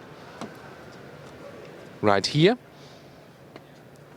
And then there we go. And that's actually then quite easily done, at least from here. And I have to go around to the other side and up underneath the camera. Here we go. So, and then here we go. So that's then the full loading capacity. Looks actually quite good. And if we take the length measurement right here, by the way, it's always important that I have this microphone right there, the big one, because of the motor shows it's actually quite loud sometimes. So, and this is then, about 1.65 meters in length to the front seats. And now let's take a look at the all-white vehicle, so different color here for you. Those ones here, by the way, are also 19-inch wheels. They still look a little bit smaller because the tires are a little bit different, but you'll have, of course, different choices for that too, depending also on summer or a winter tire. I think here in the white, and also here's a little bit better light, the car contours come a little bit better alongside. This one here is, by the way, also the built-in hybrid. Let's also see if that one makes any difference on the rear bench or if they have built the platform in a very clever way. So a little bit different trim is the SE trim here. The other one was the SEL. But also different color choice. I mean, it looks a little bit brighter. That's nice from the seats, but this is also animal skin surface and already looks quite dated already right now, although it's a new, brand new car. So I'd really advise you to stick with the fabric seats that will also be more durable. Well, I've been in the plug-in hybrid, now the built-in hybrid, and is it really different from the bench and from the head clearance? Well, this one here does have the panoramic roof, so it is a little bit different from the head clearance indeed. But as I sit here on the bench, that is not really quite different. So they put the battery in a way that it does not affect the interior that much, and I think that's a very clever choice. Here you can take another look at the panoramic roof if you want to go for that one. It costs you a little bit of headroom, but of course leaves a lot of light here and it has become way larger than before. And now to our conclusion for the day with the all-new Ford Escape or Ford Kuga. Well, it's interesting that they took a sportier shape, so it's indeed very much different than the predecessor model. Is it your taste? Please tell me in the comments. Or did you like the old one, the outgoing model, more? Well, it's not exactly an SUV coupe, but it starts to get something of that shape. On the interior, well, you have newer infotainment system. That's definitely an upgrade. So that is no doubt a big improvement. However, I would have expected a little bit more from the interior build quality here with the new model. Yeah, it's an early prototype model. We'll see how that one plays out when it's a little bit more finalized. But as we've seen with the recent Ford models, they did not do so much as for the interior build quality. Usually they have very good suspensions and very good steering, so they have, a lot of fun in driving that car. But the interior build quality does quite often not really catch up with the driving fun those cars deliver. Especially here now with the new stiffer platform, that promises a better drive than before. Really excited to see that one when we actually can drive the vehicle. And most important thing to me is the new engine lineup with both the inbuilt hybrid. They say you might end up with about 40 mpg for that one. And of course, with the plug-in hybrid, that makes sense if you can charge it up as a short commuting way, then do that one pure electric and use the petrol engine then for longer drives. So especially those two hybrid engines will be very interesting to test that out later. So what's your take on the new Escape or the new Kuga? And are you a customer probably from the US or from Europe? Are you already owning a Kuga or an Escape? If that's true, then please tell us your experience with this vehicle, because it's always great to share some information and experience of the actual owners of those cars. Thanks so much for tuning into Autogefühl. Let's check out more cars also here from the New York Auto Show. So that vehicle really caught my attention here on the New York Auto Show. What about it? Join me. This is the all-new Hyundai Sonata. It's the 2020 model, and they actually redesigned the whole one. Because you see, they want to make it sportier, not only in the front. They really want to position it as a four-door coupe, which you can see exactly right there in the rear shape from the side. Very interesting. Let's take a detailed look at it together.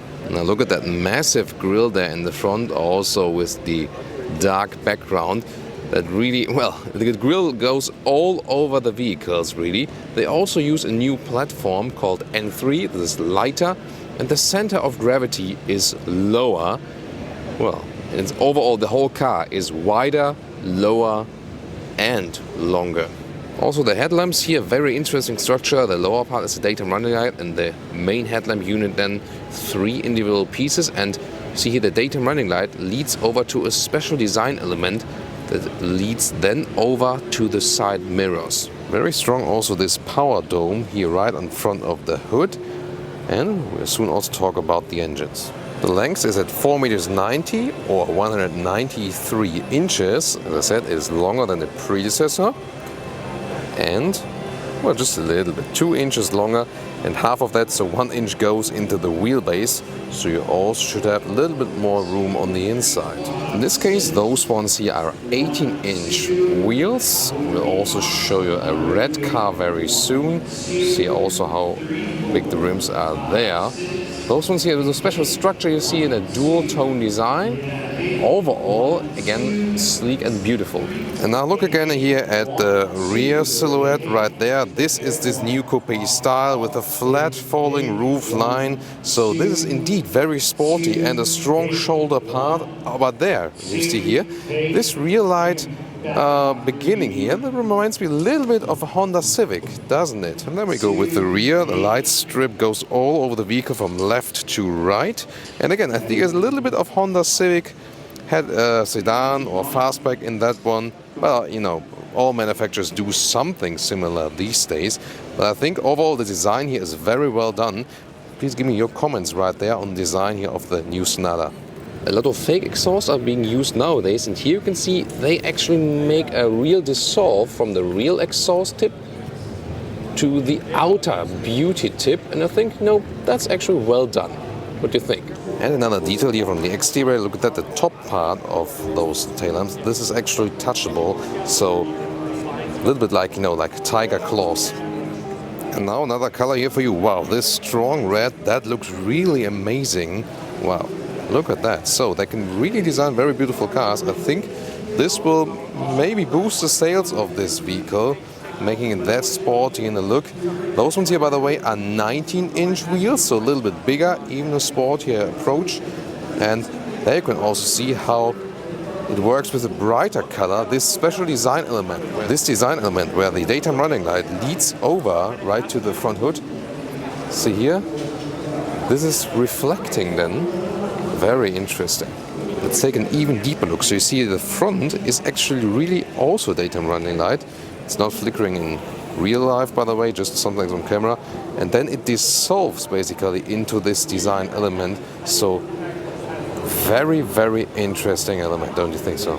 And especially also the rear perspective here of the red vehicle. That is really amazing. So they indeed did something daring with the design, not only with the light, definitely in the front, also in the rear, but also just from those overall very sculptural forms. The Hyundai logo here, by the way, in 2D, so not three-dimensional, because a lot of the assistance systems are needed. So a lot of sensors are hidden behind the logo, also the front view camera and underneath it. But here, actually, you have the sensors for the assistance systems. For example, there will be a new highway driving assist, which is more elaborated than the one you had before in assistance systems. Engine-wise, there will be 1.6-liter turbo engine, 183 horsepower with an 8-speed auto gearbox. Then a 2-liter naturally aspirated engine, 160 horsepower, 6-speed. And then a 2.5-liter naturally aspirated engine, 194 horsepower and an 8-speed automatic gearbox. Also supposed to have an N-line or maybe an N-turbo engine later, as well as a plug-in hybrid vehicle. So far, all are front-wheel drive, but maybe there will be an all-wheel drive model at one point. Then the interior, soft touch at the inside of the doors. Also a nice finish of the window levers right there. Very slim door pockets. And then this one here, for example, is a bright interior with a beige color. I really like the color combination here to the gray car. The steering wheel rather in a classic, elegant shape. The cars they have here on location are all about animal skin surfaces. We'll see on later in the configurator if they also will offer anything else, but so far really an animal skin focus with that one here. And the first impression from the build quality is actually quite nice. We'll soon see more about that. Well, on those motor shows the cars are often pre-production, but I want to show you some funny thing. So when I change the steering wheel here, when I push it in again, the turning indicator moves. You see a little bit? Push it in, and the turning indicator moves up just a little bit. So yeah, I mean, you could say, yeah, just pre-production, early vehicle and so on. Sometimes that's true. Sometimes it will be the same case in the car later on. Well, we'll see if we can catch one later and then really tell you more about it. Here you will have 12.3-inch digital instruments. That's new. However, those cars here are often not fully powered on the show, so we cannot show you all capabilities of that. And this one then a 10.25-inch screens, also not powered, for the main infotainment unit that will also feature Apple CarPlay and Android Auto. The AC unit, I really like that. It's right here. It doesn't have any big clicking sound or something. It just scrolls through. There will be a display inside. And then in the lower end, you'll have some USB supplies for the smartphone connection or just for recharging, as well as an inductive charging platform. The drive, here, the automatic gearbox, you just put in D then, that's very interesting, or N or reverse gear. So, I mean, why not going for a shifting lever? You know, I'm okay with that. So you can keep the design a little bit sleeker. But you see those shiny black elements, they definitely prone to collect some fingerprints. You'll have a separate button also for the camera system and adaptive cup holders also for bigger models. Then there's here this central armrest. It's actually well attached and some serious storage room underneath. The top part here should be leather red. I think it's very well processed. Also with this stitching right there, and gives another good contrast. But you know, when you use bright materials on the top part of the dashboard, it's beautiful, but you see here, that's a problem. You see this glare there in the top part? Porsche and Jaguar used to make all beige dashboards, and you see they're reflecting in the windscreen all over the place. Therefore, I really like it when, for example, there's a mix of a dark material on the top part, and then you use, for example, the beige or white or gray something on the lower end. Then that's beautiful, but then again, doesn't give you those reflections in the windscreen. Seating position here is actually quite comfortable, so I'm feeling quite cozy here in this vehicle, and I've been sitting in a lot of different cars on this motor show, and this one's actually quite pleasing from a seating position. I mean, it's not an SUV, so you don't sit that upright, but the seat form, actually they did that quite well, and you feel that you have a lot of space on the inside, and well, they did this coupe form. In the front, I'm 1.86 m, but it leaves still some headroom together with this panoramic roof. If you want a little bit more headroom, you would leave out the panoramic roof. Let's also check out how it looks like in the rear. And not to forget another front cockpit perspective right there, as we used to show you. So you see it's a very sleek and elegant design overall with those gauges, and the instruments update, this one will be crucial, as well as the infotainment with the new system, so you have more infotainment for sure. And on the steering wheel you not only have shifting pedals when you're using this automatic gearbox, that you can also put a gear back, for example, when overtaking. Left side is also with volume control and picking up the phone, for example, and the right side would be for cruise control settings and also for this new semi-autonomous driving mode. And actually that's no problem. So even though it has this folding coupe style form, I can sit here in the rear, 4 tall adults in this car, no problem. And indeed I had the seat as I would be driving, and I can put a fist in front of my knees, so there's a lot of legroom still left. So the package actually is quite nice. We know cars that are similar long. This would be upper mid-size segment, we call it in Germany. It's the length already, you know, of a BMW 5 Series or Mercedes E-Class or Audi A6 or so on. And this one here is actually more legroom, so well done as for the package. And here again, another look at this panoramic roof. It leaves a lot of light in the interior. So again, if you want more headroom, leave it out. But this one, of course, always a cool option. And as for the materials here in the rear, oh, they even have some soft touch here at the rear doors. We rarely see that nowadays. And the rear passengers also have another USB supply right there. And for your drinks in the rear, you have this armrest right there.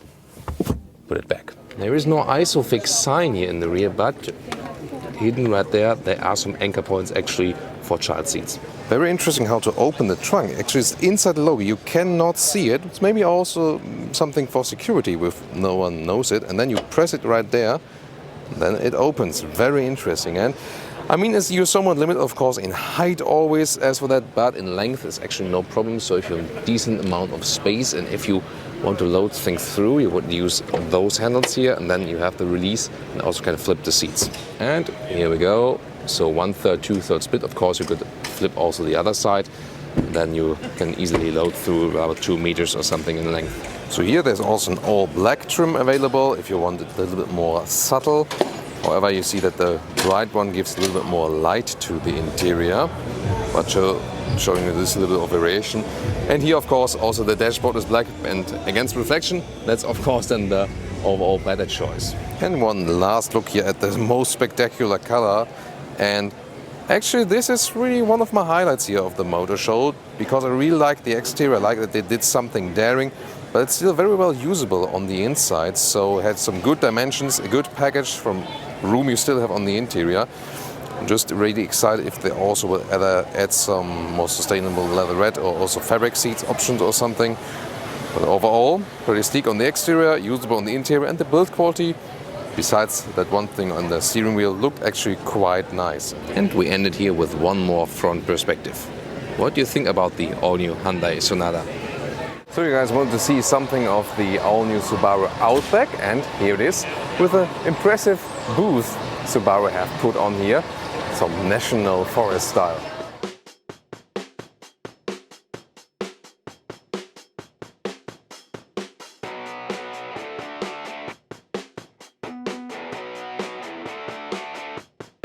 So the all-new Subaru Outback is featuring a new platform where already other new cars of Subaru are standing on. It keeps basically the core brand identity with having this all-wheel drive style, and also it doesn't look too much different from the outgoing model. That's also what Subaru usually does. They don't make revolutionary changes in their design. In the front you can see a more modern headlamp unit design right there, and also the Subaru logo together with those wings, we can call them, they lead over to the headlamp unit, and still the very much crossover design in the lower end. I mean, it's called Outback, it's also supposed to look like that, and also should offer decent ground clearance for the customers. You got some 18-inch wheels right there, and you can see it does offer some spring travel right there. That's very important again, because this car is really also used for soft off-roading, and you can still do that with it. They have stressed some design elements, like here the Outback logo, and this looks a little bit more off-roadish than before even. Also with the rear bumper right there. And you can see the design line actually forms from the middle part to the rear headlamp unit. In the rear, the main change is that the tail lamps are now more sculptural, a little bit more three-dimensional style. Right there, that's what I mean. Well, they put the rather subtle and conservative colors here on the booth. So this is another color for you here, a gray one. Overall, yes, their design is indeed also conservative overall. So it doesn't look too modern, a little bit more modern than before. Again, as I said, no revolutionary changes with that. And that's sometimes also what customers prefer, because when they like their current model, they maybe want the next one not to look too different. One of the key elements is also this massive roof rail here, unlike any other we've seen everywhere else in the automotive industry. There's always different trims available. Here also rear perspective at the grey car. This one here being a touring. So actually they removed the possibility to open the front hood here at the show, but I can tell you main engine will be a 2.5 liter flat 4 engine. Estimated consumption figure is 33 mpg. But this also being said that there probably will be an XT with a turbo, then a 2.4 liter with 260 horsepower later. Now the interior, inside of the doors, all with soft materials, even this one here, and an unusual split right there in this area. Slim door pockets. Then they show a very nice color combination with dark blue and beige. However, it's all animal skin, but they will also, as they usually do, offer fabric base interiors, which are a little bit better in climate comfort in summertime and wintertime. Steering wheel we already know from some other Subaru models, and they show a little bit more attention to detail right there, for example covering this one here in leatherette too, so a little bit less black plastic, and the top part here is also soft touch. Will be a new, more digitalized cockpit. We'll soon take a look at that. It's a rather classic instruments with a small digital screen, but then there's a new 11.6-inch central infotainment screen. This is completely new, a little bit Tesla-alike. Sadly, it's not powered. I don't get it why they just not, power all the cars on the motor show all the time, all day. And you can also see the features. This one will also feature Apple CarPlay and Android Auto, and hopefully different than before, because so far the Subaru infotainment systems were really among the, let's say, worst. Let's just take it that way. because they were really complicated to use and didn't offer so many functions, so I hope this will increase now. However, they didn't put the climate unit all digital. I think that's a good decision, so you can still change the temperature right there with buttons. Your smartphone will be connected right there and next to the automatic gearbox shifter. Those capos are not adaptive, but they will still house some very big bottles, I can tell you. And under the armrest, right there, oh, there's something like a receipt, well, and another 12-volt power supply. Even if you have the sunroof here, and then yeah, it gives me some very strange lighting right in my face, in your face, Thomas, from those halogen lights above me. And it's quite a nice option. It still leaves some headroom right there. Nice beige bright ceiling, by the way. Very decent legroom. I can put a fist in front of my knees and still sit here as a tall adult with 1m86 or 6'1". So for 4 tall adults, great car. Really great package for the overall vehicle. And then here, next cockpit perspective.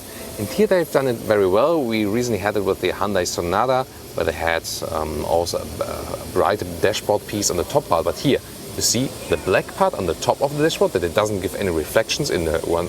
Oh, and now it's starting to snow here. Literally. Artificial snow inside this booth. Very interesting. And then it also comes in the car. Well, that's live on tape here at Autogefühl. And the lower part then with beige, I think that's well done. So it gives light, brightness in the interior, great styling, but still no glaring in the windscreen because the top part is still black. So the whole cockpit perspective is cleaner than before, and I'm really looking forward to use this touchscreen then for the very first time, see how the software plays out. 2 more USB supplies for the rear, and if you want to spend the extra money, you can also get a seat heating for the rear passengers. And indeed, you have some decent comfort here in the rear, so very comfortable also for 4 adults overall, even headroom-wise with 1m86 or 6'1", also in the rear, no problem at all. So I like this package here in the new Outback. Electric hatch available, and you can also get a rugged floor cover for this one. You can also remove it, but this one, of course, when you want to swipe it clean or just clean it with water or something, that's really some space you have there. So overall, good outdoor vehicle. Here you can also release the seats, and they do exactly flip from here. I like those systems. Sometimes you have to go around and then manual flip the seats, but this one is a very good system, and I think they also step up the build quality. So overall, what I see from the new Outback here, pretty positively impressed. So it really seems we were in Yellowstone here for you today with the all-new Subaru Outback, and very interesting, this new platform gave us more room on the interior.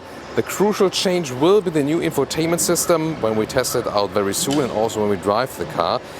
Well, the design is just a little upgrade, and that speaks for the whole car itself. Here and there little tweaks, but I think they made a good job right there. So you have not too many changes if you're an existing Outback customer. Probably you will like that too in a way, so you don't have to upgrade yet at once. But when you upgrade, again, infotainment system wise, this will be one major change for sure. And of course, a little bit more modern look on the exterior. What's your take on the new Outback? Hey guys, want to see and hear something from the Hyundai Venue, small SUV? Let's go. So where is the Venue actually located? This is very interesting because here we have all Hyundai SUVs on location. This one is the Palisade, the very biggest one in their lineup. And we're starting from big to smaller. This one here, the Santa Fe, also recently in a new generation. We have a full review on that on Autogefühl. Then this is the Tucson, a little bit smaller than the Santa Fe. Also in a full review on Autogefühl. The same goes for the Hyundai Kona. So far their smallest SUV. And if you want even smaller than the Kona, then there's now the new Hyundai Venue. And it looks a little bit more fun, a little bit more, extraordinary with this contrast roof, for example. And also still, although it's small, a very big front grille and interesting daytime running lights right there, together with a very slim unit above that. And in detail, really interesting, it has the shape of the Santa Fe front grille and then adds here those silver elements on top. That looks really something special. And here, when you look like this, it could be a very big SUV, but it isn't. In fact, it is 5.1 inch smaller than the Hyundai Kona. So that should be then 4 meters 04 or 159 inches. Those ones are here, by the way, 17-inch rims. And from all Hyundai SUVs, this one here, the smallest one, looks more off-roadish than the other ones. You know, it has those crossover wheel arches with a wide contrast accentuation right there. But overall, it stands quite upright. And the reason for that is that you still should have some decent room on the interior. We'll soon see more about that. And of course, this contrasting roof, this gives a little bit more joy and very upright last C-pillar too. Here the Venue logo right there is in a bright style. Also interesting how they tuned the tail lamps right there. And again, a rather angular shape. Whereas other Hyundai cars have more round and sensual shape, they try to be a little bit more angular right here. Now look at the interior and wow, that's fancy. They put a blue interior in here corresponding to the blue exterior color. Well, material-wise, this is your hardpack, but they also try to be cheap in this segment. Very slim door. And then it looks like a jeans interior a little bit with blue fabric seats. Very nicely done, together with some leatherette applications on the outside. So that's a nice styling idea. Also to give some animal skin alternatives here. Very cool. Also the steering wheel is, you know, it's not all black, it's really dark blue. And I think it's a great change that manufacturers go for something else than just black plastics. Here, it's then dark blue plastic. It looks then really cool. I mean, it's a lot of hardpack, yes, but it looks good. And I think that's then here, in this case, the main thing. They will also offer seat ventilation, by the way, they told.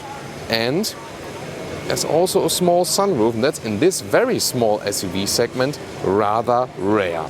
So this car is really a room genius. I mean, on one meters 86 or 6'1", it still have some decent headroom left here in a very small vehicle, although this one is the one here with the sunroof. Here we see normal analog instruments right there, but then there's a modern touchscreen on the right side. It will also feature Apple CarPlay and Android Auto, together with some hotkeys still for the GPS, for example. Volume control is still right there, and hope we can also zoom in the map and out right there. Sadly, car is not really powered right there. Climate unit here with controlling the temperature right here, left and right. Everything, you know, is a little bit basic as for the build quality, but again, this is supposed to be a rather good price performance vehicle. Then also USB supplies in the lower end, together with some 12-volt power supply. And you will also have an automatic gearbox right there with this shifting lever.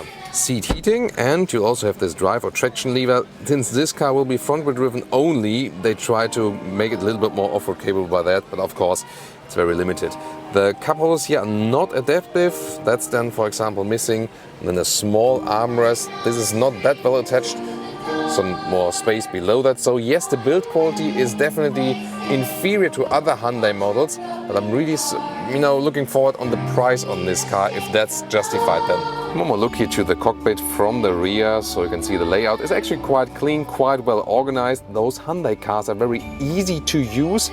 What would be a competitor, for example, you know, from the Germans, a Volkswagen T-Cross, the new one, the very small SUV, same length, and well, the T-Cross is better as for the interior build quality, that's for sure.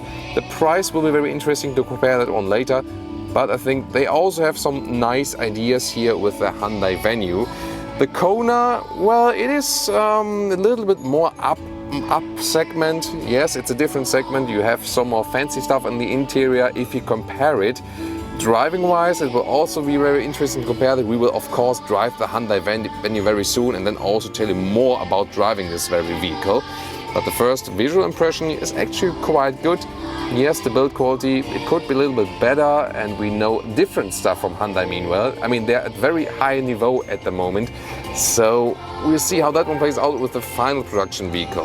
Well, it's a very short car, and headroom-wise, I mean, it's not that low. It does fit, so 4 tall adults can here sit headroom-wise, but my knees are already hitting the front seat, so yeah, I mean, in length you're quite limited, so it's not exactly for tall adults as for the knee room here in the rear.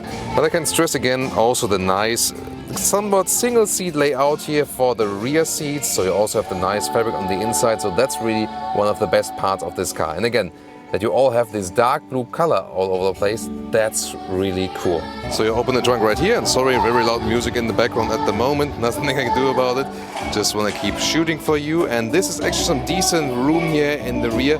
You can also add another floor cover right there, that you don't have a high loading sill. But you see, on this length, they really use the space they have. So as for engines, you'll have a 1.2 liter naturally aspirated engine with about 120 horsepower, either with a manual gearbox or with a CVT automatic.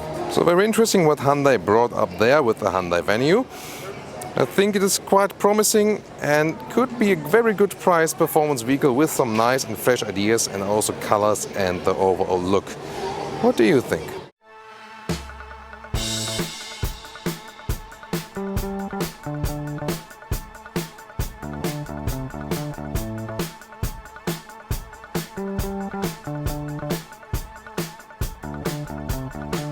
Here on the New York Auto Show, Toyota presents the new Toyota Highlander. So this one would be a little bit bigger than the Toyota RAV4. And this one here now also sits on the Toyota New Global Architecture, the same as for the RAV4. But this fourth generation of the Highlander is of course still longer than the RAV4. You can see here the front is a little bit stronger, takes on some of the elements from the RAV4. In this case also with a dark grille right there, alongside with a brighter frame. Those headlamps with a signature in the lower end and also slimmer than before. Engine-wise, by the way, let me also talk about that already right now. There will either be a 3.5 liter V6 engine, 295 horsepower, paired with an 8-speed automatic, front or all-wheel drive, and EPA is supposed to be 22 mpg. And there will also be a hybrid 2.5 liter hybrid 4-cylinder engine, 240 horsepower, and EPA estimation is 34 mpg. Here on the side profile, very interesting color, and you can see this main design line raising towards the wheel arches, so very interesting, and the sleek window profile in the upper part. So, you know, this is something different. Toyota is known for that they make the design always a little bit different than the others. And I think, you know, why not? I think this works very well with this new Highlander. By the way, it is now 2.4 inches longer than the predecessor, so not substantially, but a little bit. So they promised that the interior space on the rear and the boot is a little bit longer. At the rear, the biggest change is that those tail lamps are drawn more horizontally. That makes the car appear a little bit wider and also more modern. This one here, the Platinum all-wheel drive version, again as said, front-wheel drive or all-wheel drive is available. All-wheel drive, of course, if you use it in, let's say, a little bit harsher situations or also, you know, bad weather, or maybe in some soft off-roading. Here you can see also that those wheel arches, they are basically have like a dual contrast. First of all, this black contrast above the rims, and then again a stamped in wheel arch. So that makes a very interesting appearance indeed. What do you think about that? And here we also have a different color for you in this dark red. I think the bright blue works a little bit better, but of course it was maybe also better lightened. But again, here you can see this very interesting shoulder line that goes from the lower end to the higher end there. Also interesting how the light is being curved by that. And another look here at this new front grille right there. Here in this red color, this chrome frame also is a little bit more prominent. Also, have you seen this gray contrast at the lower end? And just a little bit higher are those new fog lamps. Take a look at the interior. It's a little bit soft touch here at the top part. Then also some leather red at the inside of the doors. That's nicely done. Then look here, the steering wheel, we already know that also from the new Corolla, for example. Instruments are part analog, part digital in this very vehicle. Also some leather red dashboard style here. However, those ones are then full animal skin spec right there. But the beige color is very nice. It brightens up the interior. You also get a 12.3-inch screen right there. And it comes in the highest spec of this car, in the Platinum version. And then also Apple CarPlay and Android Auto are always standard. That's of course a good move. There again, look how big the screen is actually right there, so that's very interesting. But you know, with the Apple CarPlay and Android Auto, in Europe we have a lot of problems with that because it's not available yet. But you guys in the US, actually, you get it all the way from Toyota already. In the front right there we have some USB supplies, so you have plenty of those next to cup holders, but they're also adaptive, that they adapt to the bottles. They have this dark wood style right there for the middle console, and here this is the part where you could pick your driving modes. Interesting also that they have some cubby holes right there, also underneath the screen. On the left side of the steering wheel you can see a heated steering option and also an area view camera, so this system has also been updated. So here the second row, you can also flip those seats, you can get a captain seat setup as it is right here now. Then you can also easier access the third seating row. Unfortunately, the trunk is at the moment closed off, and so we cannot show you it. So this one is now a good perspective for you to get something from this rear part of the car. And by the way, the battery pack is actually under those seats, so it does not influence any of the cargo department. So, but here we can actually flip the seats right here.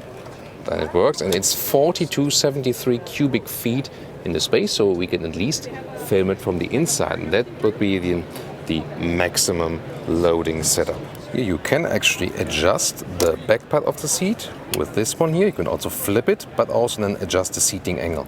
However, it's a little bit close as for the headroom. You know, I'm 1.86 m or 6'1", and with the panoramic roof here, it really gets close in the rear bench. Cabin seat setup, again, there's also a through bench available with 3 seats, but if you don't have that one, go for the captain seats, then you got also cup holders. And the car also features a 3-zone AC from standard. See it also right here, an option also seat heating for the rear seats. And in the lower end, another power supply then for the devices. Sun visor also for the rear passengers, right there. A little bit hassle to install it right there, but surely works. And when you put the captain seats all up, here we go. That's how it looks like, especially in this beige color, pretty nice. So it's definitely cozy for traveling, but again, you shouldn't be too tall. And you can also vary it in length. When you hold this one up, then you can actually move the seat front or backward on this rail. So I hope you also enjoyed our inside here of those 2 Highlanders. The top one, the blue one, I would like to get inside there too, but that one is again sealed off for public. Yeah, it's really strange that they don't make all the cars public because we really want to see them. Price, by the way, estimation is $31,000 as the entry price, up to $48,000 when you go full spec. This is the all-new Toyota Yaris. It's also called Vitz in Japan. And interesting is, this one is the all-new Yaris for the US market, and it's based on the Mazda 2. They have already done that with the sedan version. Now they also do it with the hatch. And indeed, the shape, especially if you look at the side profile here, it really looks like a Mazda 2 hatch, just the front. They made it a little bit different. This one here looks a little bit more spectacular than the Mazda 2. A little bit more open area in the lower part especially. That's very interesting. And you also get LED headlamps. And you see this X shape Toyota is using quite often. So see here from the headlamps to the lower end, it looks quite aggressive for such a small vehicle, and is actually quite small. 4.10 m or 161 inches is this length. The autonomous emergency brake comes as standard, by the way. That's also a pretty cool move. This is now the side profile. You see this typical Mazda Kodo design with those floating lines. The Mazda 2 is not a really new car, but they just took the platform to save some cost. This is also a Mazda design here as for the rims, but I mean, to use those vehicles in a multiple way, why not? 16-inch wheels here, by the way, you can see. This is the XLE trim. As engines, they will use a 1.5-liter petrol engine, 4-cylinder, 106 horsepower with a 6-speed CVT. This is then Toyota style, and they expect about 50 mpg. That would be quite decent, of course, as for the range. So that's quite often done, that they use, for example, then engine and transmission technology from their own brand, whereas the chassis is taken from the, let's say, corporation brand. Here again, the Yaris perspective from the rear. And they haven't changed so much from the Mazda 2 here as for that. single exhaust right there. There you can see it's the XLE trim right there. Well, I mean, the design of the Mazda 2 is quite liked overall. It will get an update at some point also with the European version. But here Toyota just wants to bring another small vehicle to the market without, again, developing something all new. The question is, of course, why don't they put this very car then also to the European market? And it is being said that they want to keep their hybrid strategy for the European market. And the thing is here, in the Mazda 2, there is no hybrid available. And probably also doesn't really fit from the chassis wise, so they probably go for another platform in Europe to be able to still put a hybrid then in there. So we also take a look at the inside right here in the XLE trim. We also see it here right now. You get leatherette seats, so no animals are being harmed, but you still have a slick surface to wipe it clean. However, for the best climate comfort, I would always recommend fabric seats that are also available in the base version. And here you can indeed see that it's also based on the Mazda 2. You can see it, for example, at the vents here, left next to the steering wheel. The steering wheel is also unmistakably Mazda, as well as this instrument cluster you see there in the front. You get a 7-inch pop-up touchscreen right there. It's always that way stationary. So pop-up not in a way that it folds down, just that it's basically popped up over there all the time. And it comes standard with Apple CarPlay and Android Auto. Good that they make that standard, that you don't have a hassle with that. Inside of the doors, let's also take a look at that. We have some door pockets there. They're quite slim, but some smaller bottles will fit in there. You also have the leatherette cover here at the inside of the door that you have a soft touch. And the upper part, however, that one then is hard pack rather. Here just take another look at those seats right there. Another perspective. In this case also manual control here for pump it up y'all. And this way you can even better see again something from the interior. Good thing here with the Mazda 2 is that it has a sleek design as for the interior here, for example, with a horizontal stress right there with those air vents. And by the way, talking about air vents, to control the AC, you have those rather large control knobs there in the middle part, together with the automatic shifting lever. So for the rear, I cannot really rate how much legroom we have here because I'm not sure how the front seat is sit. Unfortunately, we cannot get inside. It's not allowed here at this motor show. In this case, just this one car here is also. But the Mazda 2 in general does not have any substantial legroom, but it's also a very short car whatsoever. And you can see also design-wise, because the exterior has this shape, also the visibility from the inside to the outside is somewhat limited. But here again, you get this leatherette covers on the inside. That's actually quite nice. Then the top part again is hardpack. It's not possible for us here to open the trunk. They have locked that, but you can actually see how that one looks like in our Mazda 2 full driving review. Just tune into that. If you want to know more about this new US Yaris generation, then again watch our Mazda 2 review and you'll know more. Also a little bit how it drives then, because that will also be quite similar. What happens when you put some gold and chrome on a Ford Escape? Well, the Lincoln Corsair. So you wouldn't believe me probably, this one here is indeed on the very same platform as the Ford Kuga or the Ford Escape as you call it in the US. But indeed it is. It's the same company, but this one here definitely shinier with this chrome front grille. Pretty attractive, and I think the left LED light is also running, so you can see the LED lighting signature, pretty much upright front grille. So this is a compact SUV by Lincoln. It replaces the Sofa MKC, now then also with a new name, and it still remains with some crossover wheel arches right there. Also rather angular in the whole design in the side silhouette. There is the Corsair badge, it's right at the side of the vehicle, and here contrasting mirror caps, especially great contrast to the white overall car. Those ones here are 20-inch wheels, the biggest one that are available, pretty massive, but you probably have a little bit more comfort if you go a size lower. And in the rear, very horizontal design with this light strip that goes all over the vehicle. But they kept it pretty simple as for the design, so quite, let's say, sleek and timeless design language, especially right here. So this one here is a 2.3 liter turbo petrol engine, and then there's also a 2 liter turbo available. Well, sadly they locked the car now, pretty strange, but Some glimpse of the interior right there with a standing out touchscreen and a lot of shiny elements being used, and indeed it's no comparison to the Ford Escape, to the all-new model, so really more high build quality interior. You can already see it right there, but Lincoln always uses a lot of animal skin. You can always see it right there. So really sorry that we couldn't show you more of this vehicle here. We could show you a little bit of the exterior, yes. Hi, I'm Brian. Welcome to Autogefühl. The Porsche Macan is now 4 years old. Launched in 2014, it's been one of Porsche's most successful vehicles. Based on Audi's Q5 platform, but very heavily modified, a lot of people might say it's time for a revision. Well, that's exactly what we've come to Stuttgart to take a look at.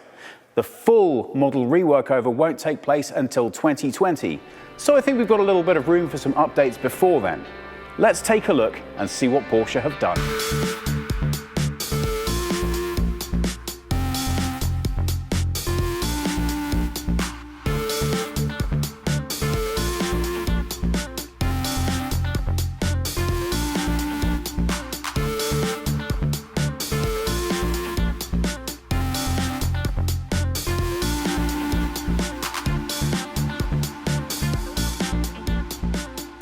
We've already told you that not a huge amount has changed aesthetically on the design of the new Macan, and to be honest, there's a certain truth to the old saying that if it isn't broken, don't try and fix it. But don't let that convince you that not anything has happened. There are some very subtle and very important changes to the aesthetic here. This would be one of the most noticeable over at the front. We now have LED lights coming as standard right throughout the Macan line, whichever one you order. You can, however, go a little bit up in terms of taste and price. These ones are cornering LEDs. Well, why not? Slightly further down, we've got somewhat larger air intakes on the side of the car, making it just look that bit more aggressive, that bit more punchy on the road. And given that it is a small SUV, I like that styling. Coming around to the profile of the car, it's still 4.69 meters or 15'4" in length, so nothing changed there. But we do have brand new bespoke wheels for this car. They're available in either 20 or 21 inch, which is the same as the previous car, but they are specially styled for the new release. 4 brand new colors are also available with the Macan. Now we know this one, this is the Miami Blue, and you may remember that from the Boxster. Coming around to the rear, this is where the most significant styling changes have taken place. Look at this. A really nice, impressive LED lighting strip that runs the entire width of the car, and that has a very big visual effect, not least because it helps reduce the height slightly and make it look less SUV-like and more sporty at the back. Interesting to note is that whereas with the Cayenne, this is a flush panel right across the back covering up the lights, with this they've wanted to keep the angularity present, so there is no cover here, and you really do get those nice sculptural aspects to that line.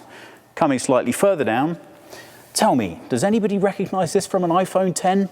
Looks a little bit familiar, doesn't it? Well, the previous model had a similar effect, but whereas that looked very much chiseled out in the section here, this is nice flowing continuity right across the back. So the back now presents as being cleaner, simpler, more designed. I think that's my taste. Coming down, we have this nice big but still discreet air diffuser. And you have to like these, don't you? 4 black exhaust ports. Nothing there just for show, only for working.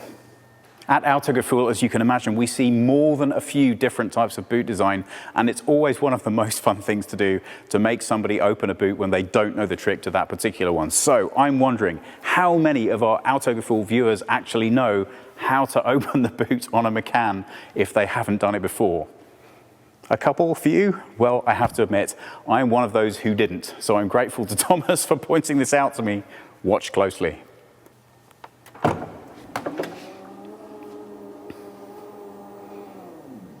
I think you could spend a fair amount of time driving yourself quite nuts looking for that if you didn't know where it was. So again, thank you, Thomas. Now, we have actually a pretty spacious boot back here. There's nothing radically different from its predecessor, but, and we can hear some fans running there, that's just providing power to the stationary car at the moment. We have ample room back here.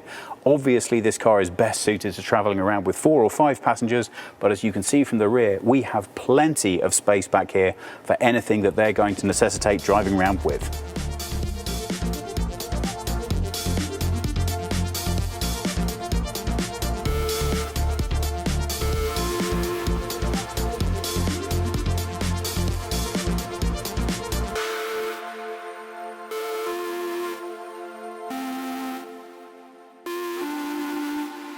Let's take a look inside and see what's changed. Wow, well, there we go. I'm happy to say that although the changes here have also been discreet, again, why change something if it isn't broken? They are significant and they do really serve to reinforce the quality of the vehicle. Let's have a sit in and see how it looks. Well, as you'd expect, that really is very comfortable, and everything about the car immediately says, drive me. Now, the first thing of note is this. This is our friend, the GTS steering wheel. Obviously, it doesn't come as standard, but we do know this from the 911. It's an absolute joy to use this steering wheel. It's very, very comfortable. All of the controls are exactly where you want them to be, and it really emphasizes the feeling of power and control. If I get Thomas just to sweep back around at the door again, I think this is an excellent demonstration of the style that's carried throughout the car. It's very conservative, nice and minimalistic, but it just really works. There's a great mix of materials here, from the stitched leather, don't tell Thomas, to the finely grained aluminium trim. It's all very conservative, but very stylish. Now, if I get Thomas to come around the other side so we can take a closer look at the cockpit, then we'll have a look and see how that adds to the experience. Well, we've all heard the adage that less is more. Well, Porsche have heard that adage, but decided to ignore it. I have seen less controls on a spaceship that I'm looking at right here. Now, on the upside to that, whatever it is you want to adjust while you're in this car, there is going to be a button for it. But I think it's fair to say that it will take you a fair amount of time to learn to navigate this while you're in the process of driving. All of this is meant to augment the brand new infotainment system, which we can see, we look a little further up, comes with an 11-inch screen, but that's very tastefully fitted into the dash so it doesn't pop out and irritate you as you look at it. Everything about this car is designed to say quality to you. The finish of the materials is excellent. In fairness, that's exactly what you'd expect. But coming back to those controls, look at this. I don't think I've ever seen so many controls just on a central console above a rear view mirror. That really is quite something. But then I think if you're the kind of person who wants to own a Porsche, you're also the kind of person who wants to know that it's your car, it's set up exactly the way you like it, and anybody else coming into the cockpit understands, oof, this is obviously your place to be. And that's certainly somewhere that I like to be as well. Personally, I really appreciate the mix between the analog and digital that Porsche have gone for now. In an era of full digital dashboards, clearly they could just have gone for that design feature, but what they've decided is more in keeping with what their drivers would like. We have analog, and digital over here. And that suits me really nicely. I like those analog dials, particularly when I'm driving something with a bit of get up and go in it. It just tells me exactly what's going on and doesn't make me feel that I'm being too nannied by the system. That mix of old and new is also reflected up here, where we have a digital clock, an analog clock, and of course, an analog lap timer, because, you know, you're going to want that in your car. The finish of the dash, again, resonates with quality. It's really nicely put together. It's very conservative. It's very easy to enjoy as you sit here. And we have more of those brushed aluminium panels right throughout the dashboard, just echoing that design on the doors. So, how does the driver's experience of this car feel? Well, I don't think I'm going to come as a big shock to you to tell you that these seats are ridiculously comfortable. They are really, really well designed. Now, I'm 1.78 m or 5'10" in height. I do have a long torso. As you can see, I have plenty of headspace here, and we have a full panoramic roof that always eats at least an inch away from head height. Well, that's all important information to know if I tell you why it is I find these seats so comfortable. Thomas is going to take a little cutaway shot in a bit, which I hope he'll insert here, that show you the range of controls that are available for these seats. If you thought that center console was somewhat overwhelming in its choice and variety, wait till you see how many things you can adjust on this seat. Now, obviously, when you drive the car from fresh, that can be a little frustrating because it's not perfectly set up for you, but it's so nice to have over time because you can make sure that it fits you perfectly. And of course, it has a memory function, so if somebody else comes into your car, you can still get it back just the way you like it. One of the things that's changed with this new massive display is that we've had to redesign the dashboard slightly, and that means that these two air conditioning heating ports have moved from the side of the display to below it. I'm particularly pleased to see that this hasn't changed the flow of the dashboard. These don't look obtrusive down here, and they also are going to work just as well. They are clear of your knees, so you will still be able to get that heating and cooling exactly where you want it to be. Now, if we come slightly further down to this jungle of buttons, we will find this button right here, which is to help us control the assistance systems. And I'm very pleased to be able to tell you that we now have emergency city brake added to the ACC with traffic assist. Why is that great? Well, previously it had been left off the Macan because the argument ran that a lot of Porsche drivers are purists and they don't want something interfering with their driving style. Obviously, emergency city braking is the car making a choice, not you. But it is a very important safety feature. And it's one of those things that you'll never appreciate that you have until you realize that you have it. So I think it's a natural addition, and I'm happy to see that it's now available. Because of that huge range of flexibility that the seat adjustments give us, it does mean that whatever your preferred driving style is, you're going to be able to find a nice spot for that. I personally like to be quite low down within the vehicle. It makes me feel that I'm right where the center of gravity is, and it enhances my feeling of the driving experience. So within this vehicle, within this seat configuration, I'm very nicely set visually. My look at the road ahead is really unobscured, and it's very nice. I like the tapering off of the bonnet. It's done in just the right way that I can get a very immediate sense of where the front of the car is without obscuring any of my on-road vision. Now, on top of that, I'm very pleased to say that my visibility on the side is excellent.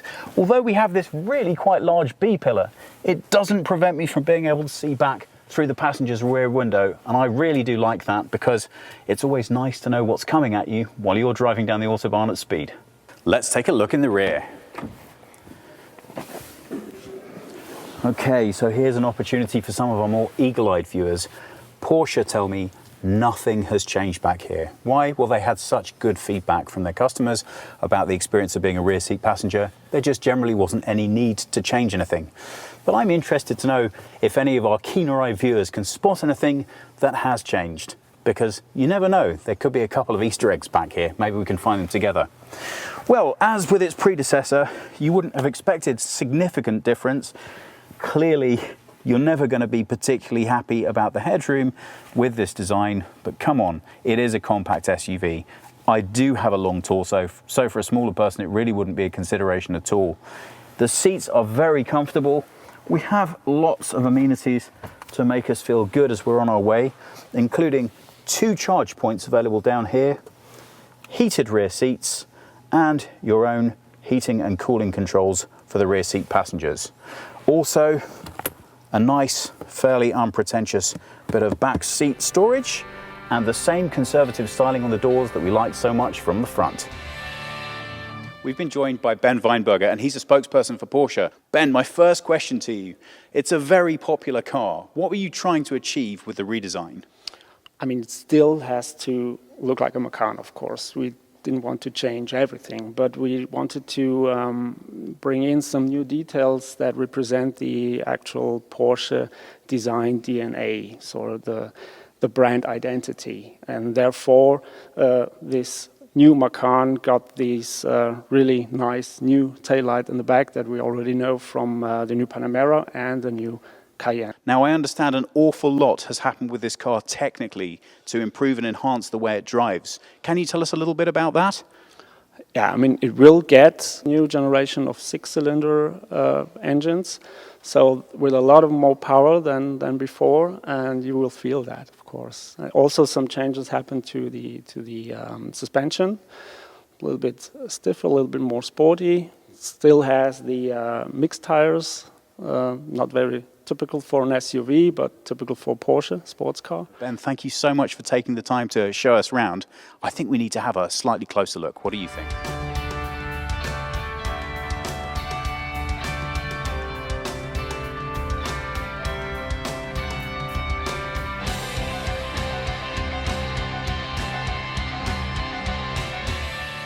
So let's have a chat about what's going to be powering this. Well, unfortunately, because this is such an early preview, we can't give you specific numbers that are definitely accurate. A perfect example of that is the questionable availability of diesel. Porsche say they're going to be making a decision on that in the next few days. So at the moment, they think it's quite likely there will be a diesel within the lineup, but there isn't definitely going to be a diesel within the lineup, so we'll have to wait to find out more about that later on. Meanwhile, don't worry, there's plenty to keep us occupied. We've got 3 standard engines that come with this car. Base model will be the 2-litre 4-cylinder producing 245 horsepower. One up from that will be the 3-litre V6 producing 354 horsepower. And the top of the line will be a 2.9-litre turbocharged V6 producing 440 horsepower. And if you want to know how all of that power is going to arrive at your wheels, it will be a 7-speed PDK, or Porsche double clutch. That about does it from us, from our very brief look at the brand new Porsche Macan. What do we think? Well, it's a little bit frustrating for us because, as you will have noticed, the aesthetic changes are minimal to say the least. Where Porsche have put most of their time and effort is on redesigning the drive. Previous owners of the Macan will tell you it's really a great car to drive, but what Porsche wanted with the redesign was to bring more emotion into the mix. So we have new engines, a little bit more power, better control, uprated suspension, and more driver assistance systems. That all is going to add up to an improved drive, and we're very excited to be able to bring you that. What is it all going to cost you? Well, as you can imagine at this stage, Porsche are more than a little cagey about the pricing, but they will tell us that it's only going to be slightly more expensive than the predecessor. What are you going to get for that? Well, if you like the Macan, it's going to be a newer, refreshed, slightly reimagined version of the previous one. I personally really like the new styling cues. They're subtle, they're stylish, but they definitely add something to the design that it needs to feel that bit more contemporary. The interior experience is every much as comfortable as the predecessor, and if the drive's improved as well, I can't wait to give it a go. Hi, I'm Brian. Welcome to Autogefühl and welcome to a very special preview, behind the scenes look at the brand new Cayenne Coupé.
In 2002 is when the Porsche Cayenne first hit the markets, and since then there have been an awful lot of changes. Now in its 3rd generation, Porsche have finally decided it's time for a coupe version. Well, that's quite a radical departure in styling terms, but for lovers of the front of this car, you'll be delighted to hear that almost nothing has changed when it comes to the coupe. The styling is still very distinctively Porsche and very distinctively Cayenne.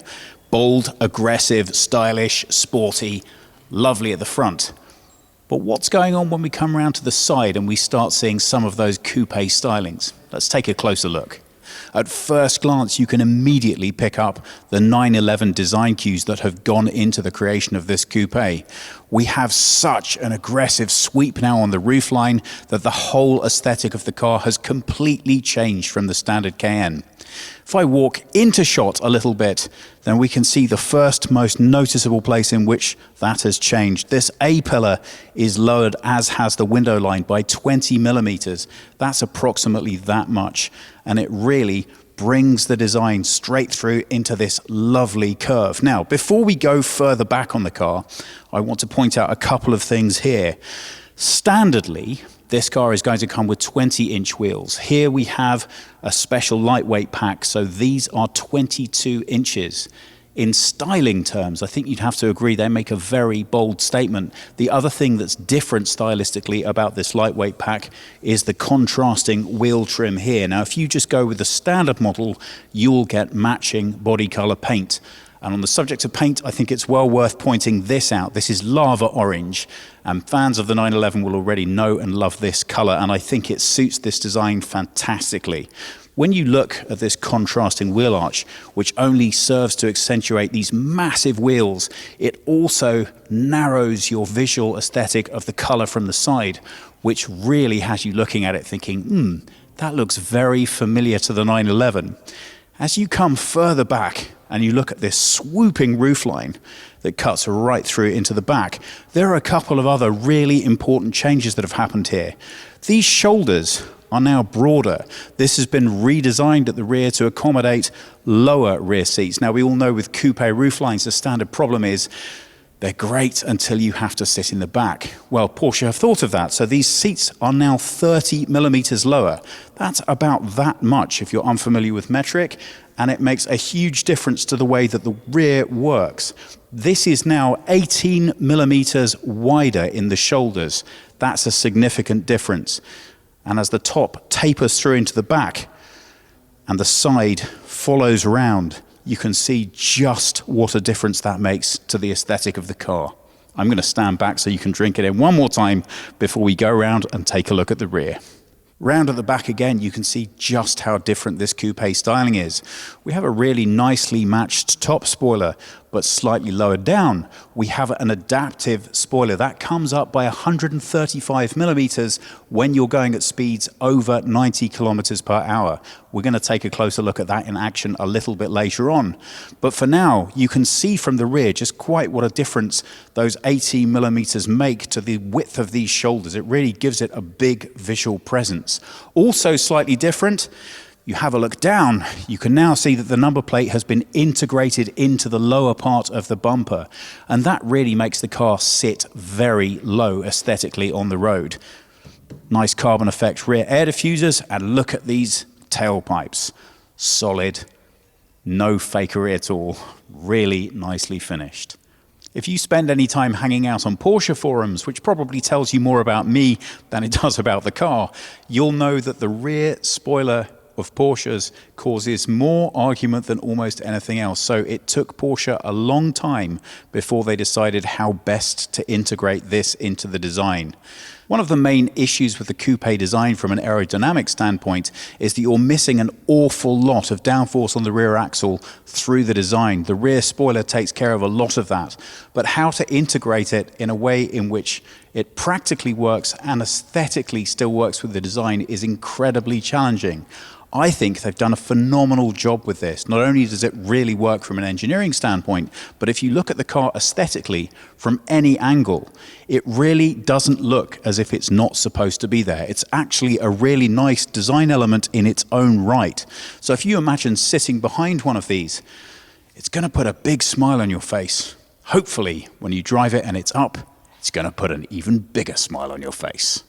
We'll be taking a look at the standard model as well, so you can see the full glass panoramic roof. But for now, we really wanted to show you the carbon roof. This is one of the lighter finishes of the car. It's important because it saves a lot of weight. 20 kilos is the difference between this and the glass panoramic roof. So obviously, you're going to have to ask yourself, what's more important to you?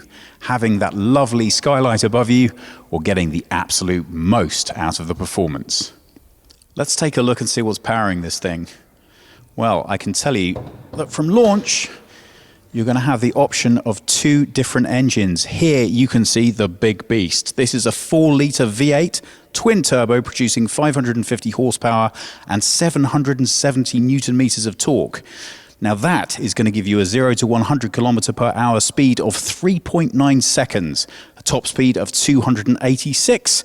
And I think you'll agree that that is more than fast enough. But if you'd rather save a little bit, then you can get the 6-cylinder turbo 3-litre standard, and that is 340 horsepower, 450 newton meters of torque, and a 0 to 100 time of 6 seconds. However, if you go with the sports lightweight package, then you can reduce that down to 5.9.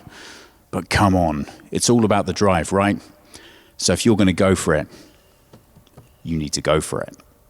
All of that power from the engine is being delivered to the wheels by an 8-speed automatic gearbox. Now, that's not a double clutch, and the reason is it's a lot more industrial and a lot more robust, and that means you have more versatility in terms of towing. And if you think all of that is only there for marketing purposes, you may remember back in the day when this became the first SUV to tow a massive plane. You can still watch videos of that on YouTube. It's truly impressive, the amount of power that can be generated here. Because it's an all-wheel drive system, obviously the way in which the power is delivered is key. I think it's particularly interesting to note. You have a look here at the rear brake caliper. Well, that looks perfectly reasonable, perfectly proportionate to the wheel, but have a look at this.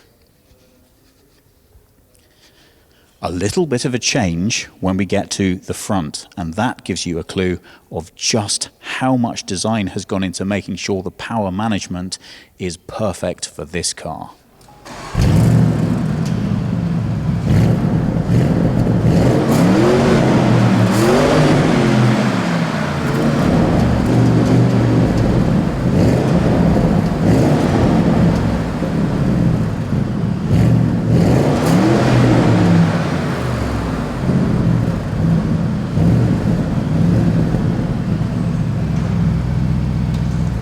Another traditional problem that you always have with coupe designs is the amount of available space in the rear.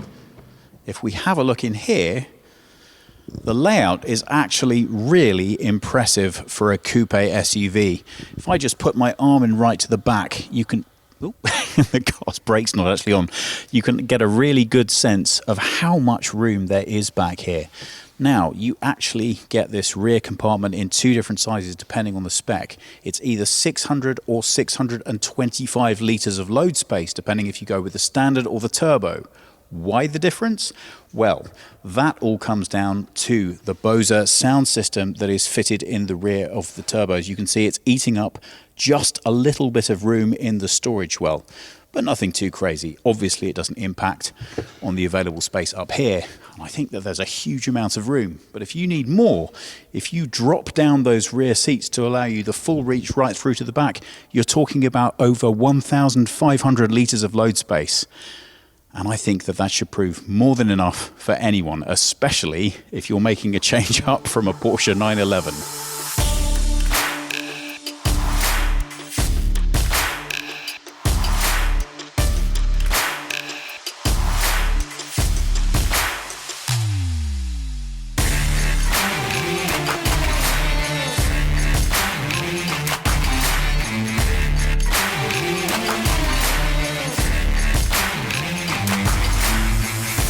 Key is a very standard Porsche affair, but it's very popular and it's really nice in the hand, so I don't see any reason why that's a problem. As soon as you open the car, you'll see that there is an awful lot here that looks very familiar. That's because a lot of the interior design has been lifted directly from the Cayenne. Now, that could only make sense. Now in its third generation, the design just keeps getting better and better, and this works very nicely. Indeed, that said, there are some very specific personal touches right from the get-go as you have a look in here. Now, we have the lighter weight sports package on this car, which is why you can see we've got carbon detailing elements here. And if Jonas can just swing round to the door, you can see there's also a very particular Cayenne turbo lit strip on the entrance into the car. So everything here, clean, uncluttered, very functional, very sporty, very stylish, a nice feeling to the finish of materials. We do have completely new seats, and Jonas is just going to take a quick swing round so we can show you those. These have a cloth interior that may look very familiar to you if you are familiar with the 911. They have a leather exterior and a leather top. They are available in different finishes, but this is the one that is particularly specific to this car. Because we have the sports lightweight package, we also have an awful lot of Alcantara here, but we will show you a lot more of that as we actually get into the car. Now, as much as I love the Porsche sports cars, and I do love the Porsche sports cars, I will admit that as I'm getting older, it isn't an entirely bad thing to have that much more room. The nice thing about the SUV design is it does allow you that much more ability to put some real depth and comfort into the driver's experience. These seats feel great right from the get-go. They have plenty of lateral support that really gives you the grip that you want for sporty driving, but at the same time, the depth and comfort that you want for those longer trips. So, the seating position within the car is very sporty indeed. You really do feel that you are in the middle of something that's going to be giving you quite a lot of experience. I'm sure you'll be familiar from the standard SUV coupe experience that the one significant cost as driver is that rear visibility is really not great. Now, for that reason, I think Porsche have included rear view cameras as standard. You don't have to spend extra on them, and that's key, because these cars are always super great when you're going forwards, but the minute you actually need to stop and park one, it can present you with a bit of a challenge. Immediately from sitting in the car and turning over and looking at your blind spot, you become aware of this massive B-pillar. So, okay, there might be a little bit of a compromise for all of that styling on the outside, and all-around visibility is clearly going to be one of those. But you really can feel the benefit visually and aesthetically of that dropped roofline. So I don't have enormous amounts of headspace, but I do have more than enough. I'm 5'10" or 178 centimeters, and as you can see, I have plenty of room here. Irrespective of whether you go with the carbon roof or the glass one, you're not going to be changing the amount of headroom that you have. So I suggest you try both before you make a decision about what you think is most important. Unquestionably, if it's all about the drive, it's got to be the carbon. But the glass roof is very nice indeed. So we're going to take a closer look at that in just a bit. But before we do, have a look at some of the other features that come alongside with that lightweight package. There is Alcantara everywhere. This often divides opinions, Porsche's thing that they put Alcantara on some of their steering wheels. I can tell you, after having taken Porsche for track days, I like this a lot. It provides huge amounts of grip, and it really does give you a very special feel when you're handling the car. I like it. It really does feel a little bit different, a little bit special. But I haven't seen one of these once they've started to age, so I don't know either how many miles you can realistically get off this before it starts to look a little faded, and if it's practical to get it recovered when it does. Well, come on, it's Porsche, so I'm sure there's an option. As far as the interior display is concerned, well, if you're familiar with the modern Porsche layout, this is not going to come as a surprise to you. Everything is very nicely finished, and I'm happy to say that standard for these cars is the Sports Chrono Pack. So that means you have the clock here and also the all-important mode selector down here. So in terms of Porsche evolution, clearly the digital dashboard takes a little bit of adjusting to, but I found it in use to be extremely good here. This still for me requires a little bit of refinement. It's quite hard finding the features that you're actually looking for while you're driving. But that said, you can tell aesthetically as you look further back along the cockpit that the idea really has been a minimalistic design feature. If I turn the car off again, you can see quite how much of that comes to life only when it's switched on. So the idea of the aesthetic is very clean and uncluttered. Lots of those controls are set into here. Now, that looks nice. In terms of its usability, it can be a little bit of a challenge. You can see how much has disappeared now the car has recognized that it's off. And if I switch it back on again, quite how much of it comes to life. Now you can imagine if you're driving down the road at some speed, it's going to take a little bit of getting used to find what you want here, especially because there isn't any immediately obvious tactile point to tell you that you're in the right section of this control panel here. But I will say that the speech support is actually very good on these, so you can do an awful lot of this simply by talking. In terms of the all-important functionality, well, if you are a standard Porsche user, this volume wheel is going to be very familiar to you. Of course, that is echoed on the driver's steering wheel as well. So that's handy. The passenger can get to that, but you have your own as the driver. Heating and cooling controls here are nice, tactile, and easy to access. Now, many of the Porsches have gone with this knurling on their finishing. Interesting to me to note that on the SUVs, we are still staying with this larger gear knob design. I think that's in keeping with the car itself. Feels good in the hand, feels nice and solid, and says, yeah, you know, I might have sports car design, but I'm just a little bit bigger. One of the things I find particularly pleasing in design as we move through generations is how much the different product lines can borrow from each other. So regular users will be familiar with this. If you're not, then this might come as news. It's been a sports car trick for a long time, but as you can see, in the SUV, it also works particularly nicely. As I switch the car off and make an exit, the steering wheel moves up and out of the way and the seat moves back. Now, in a sports car, that's pretty much essential to allow easy access. You don't really need to do that in an SUV, but it is a nice touch, and it just makes you feel a little special when you reach the end of your journey and it's time to get out. Now let's take a look in the rear to see what's happening back here. Well, the first thing to note is these special driver's seats in the front with the integrated headrest. They present just as nicely from the rear as they do from the front. Everything here is very well finished and designed. The rear pocket looks just as stylish as the rest of the seat. Now, it might seem like an unimportant detail, but as this car has been very clearly designed for 4 full adults to sit in, you really want that quality to resonate through in the rear as well. Now, talking of that, here we have special seats in the back, and I'm delighted to see these. Why? Well, ordinarily, you often find in sporty cars that all of the design work and effort has gone into the front and the back seat passengers have been a little bit forgotten. So I'm really happy to feel how supportive these rear seats are. If the front driver is having a lot of fun, then you as the backseat driver get nicely held where you want to stay as well.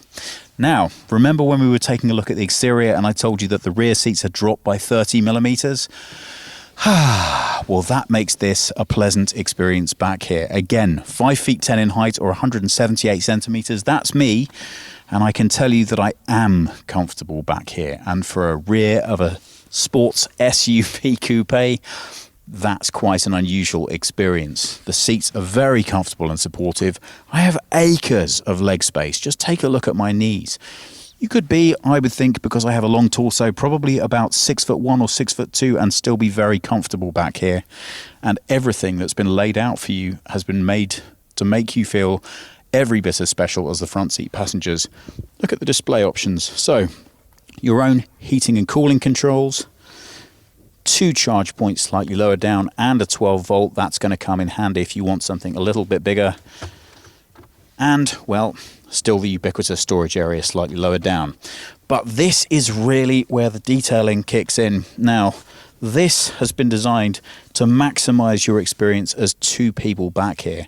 But if you're thinking, well, hang on a second, I really do want to have standard 3 seats back here, you can achieve that as well. You can swap out these seats for a standard 3-seat design at no additional cost.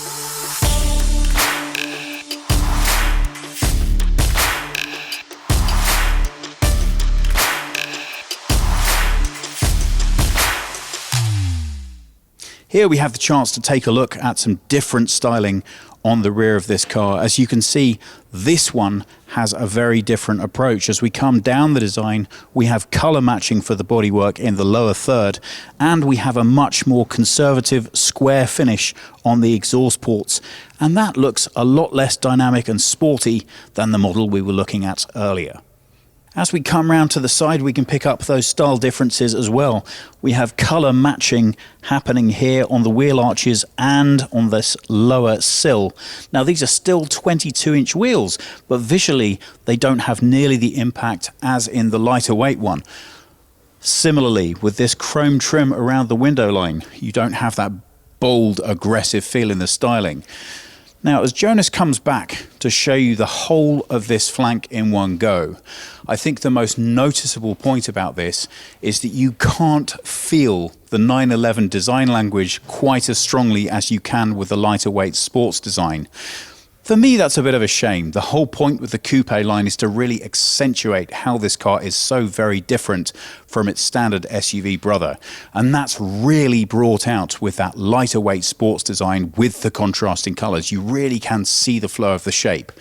So if you like the coupe styling, but you really don't want to make too big of a point of it, this is going to work for you. For me personally, there is no point going with the coupe styling unless you're going to make a big, bold statement about it.